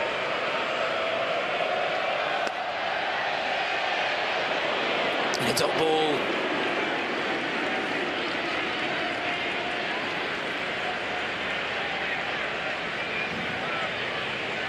Final delivery of Labuschagne's over. Will this be it? And Sibley sweeps hard, and it falls safe. Surrey, they're top of the table, and they're top of the table for a reason. Utterly dominant here today against Glamorgan. A game that's over and done with in 2 hours 10. Right from ball 1, Surrey have been on top. Utterly ruthless with both bat and ball. They go into the break in the group stage, top of the table, 6 wins from 8. They will take some catching Phil Walker. Well, it's a massacre out there. Surrey would have been stung by what happened here last week, giving up that win against Gloucester and having to settle for a tie, and they'd have been stung by what happened the week before, incurring their first defeat at home in any competition all year. They came out after last Friday. They won convincingly away from on the road twice, and came in here tonight, lost the toss, fielded first, and have just been utterly irresistible. When they play like that, no team in the country can touch them. It's as simple as that. Yeah, and showed that they can be this dangerous even with several absentees as well. Even discounting the 4 guys who are out in the Caribbean at the moment with England for the T20 World Cup. They're without Jason Roy, who is out with the calf strain. Without Tom Curran, who's been arguably their player of the tournament so far, their most dependable middle overs bowler. So you took number 6. So you're talking about half a dozen proven England internationals that they can't get on the park for various reasons, and they go and play like that. Yeah, absolutely brilliant. International quality attack. Spencer Johnson and Sean Abbott, the 2 Aussies playing their last Blast game for 2024 for Surrey. They depart during the red ball, white ball break. Just want to add, Jamie Overton, make that 7. Yeah, it's another international quality player. And you know, just briefly on the 2 Aussies who are departing, let's go through what they've achieved so far this season. Sean Abbott, ever present, took a 5 for yesterday. He's taken 15 wickets at 15.86, an economy of under 8 runs per over. Spencer Johnson, brilliant with the new ball, 9 wickets at 21, but look at that economy, 6.51 runs per over for the huge Australian left-arm quick. International quality. Gus Atkinson today, he's had an up-and-down tournament so far, but brilliant with the new ball, picking up Kieran Carson, the Glamorgan captain, with his first delivery in the game. And then the all-important wicket of Sam Northeast a few balls later with a vicious bouncer that could only be gloved through to the keeper. And from that point on, Phil, it was all Surrey. Yeah, well, Dominic Sibley's had a lovely time of it out there. And anyone who's followed his career, and I have to say he's a lovely kid as well. I've interviewed him a couple of times. You mentioned the 200 that he made against Yorkshire, which catapulted him out into the game. Really came from nowhere. Yeah, well, here he is with Ashley. He's an absolute star, and he's enjoyed himself tonight. He is an absolute star. I'm joined by Dom Sibley. 3 wins on the bounce, a real statement here in front of a home crowd. How do you assess that performance? Yeah, pretty clinical. I thought we bowled brilliantly, and obviously chasing it down quite quickly there was good. And yeah, good way to finish before the 4-day stuff starts again. And nice for you to show a different element of your game. How much do you enjoy an innings like that? Yeah, I didn't get any runs last night, so it was nice to get a few this evening. But yeah, obviously batting with Dan and Laurie, obviously very good T20 plays, sort of took the pressure off me as well, so it was all good. Heading into the game, what was the game plan? Because you did keep Glamorgan to such a low score in the end. I think we wanted to bowl first, and obviously did that well. The lads took wickets with the new ball and took wickets throughout, so to restrict them to 100 was great, and then obviously to chase it down was even better, so good win. Top of the table in the Blast, top of the table in the Championship. Things are going very well, aren't they? What's the goal for Surrey this season? Obviously to try and retain the Championship, and obviously to win this competition would be great as well. So keep winning, smiles on our face will be good. Huge congratulations, well done. Thank you, cheers. Thanks. Yeah, Surrey absolutely dominant today. Look at that scorecard. Chasing 108, they got there in 9 overs. Dom Sibley finished 44 of 26. Standout really for both of us, I think. Laurie Evans, 31 of 13. Some utterly delicious ball striking. 3 4s, 2 6s. Well, audacious 6s as well. He didn't care where the fielders were. If you look at those bowling figures, everyone expensive today for Glamorgan, everyone going at more than 11 runs per over. Not a day to remember for the visitors. Yeah, it was a real tough one for Glamorgan. You did feel for them out there. If you are a Glamorgan fan, you might want to look away now because here are the highlights. Jamie McElroy. Brilliant shot from Sibley. Moves across the offside and flicks that over short fine leg.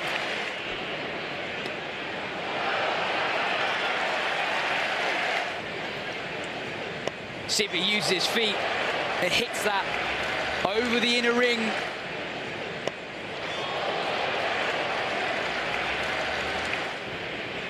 Lawrence gives himself room, and that's mowed over.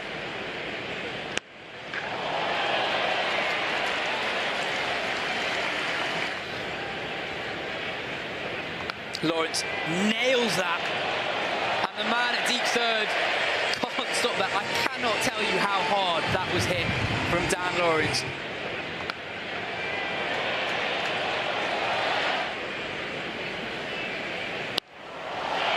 Sibley down the ground, and that sails over the ropes for 6. Brilliant shot from Dom Sibley.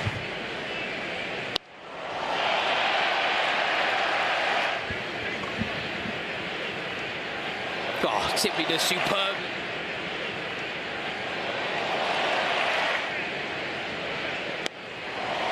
Goes towards the leg side boundary, but he's caught.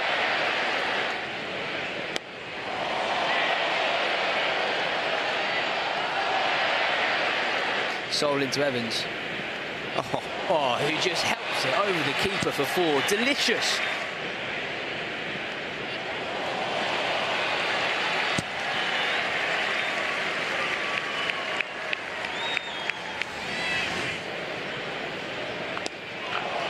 Evans goes leg side, clubs it for 4. There's no one there.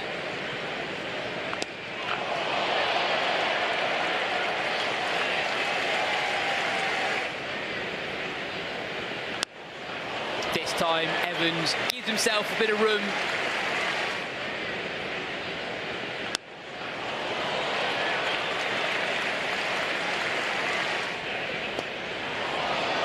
Full.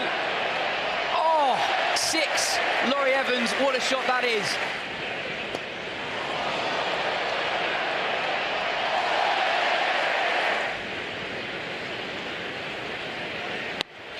Back for the length.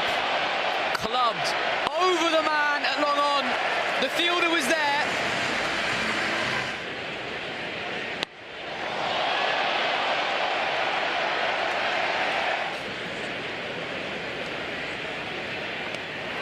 Sibley has absolutely nailed that.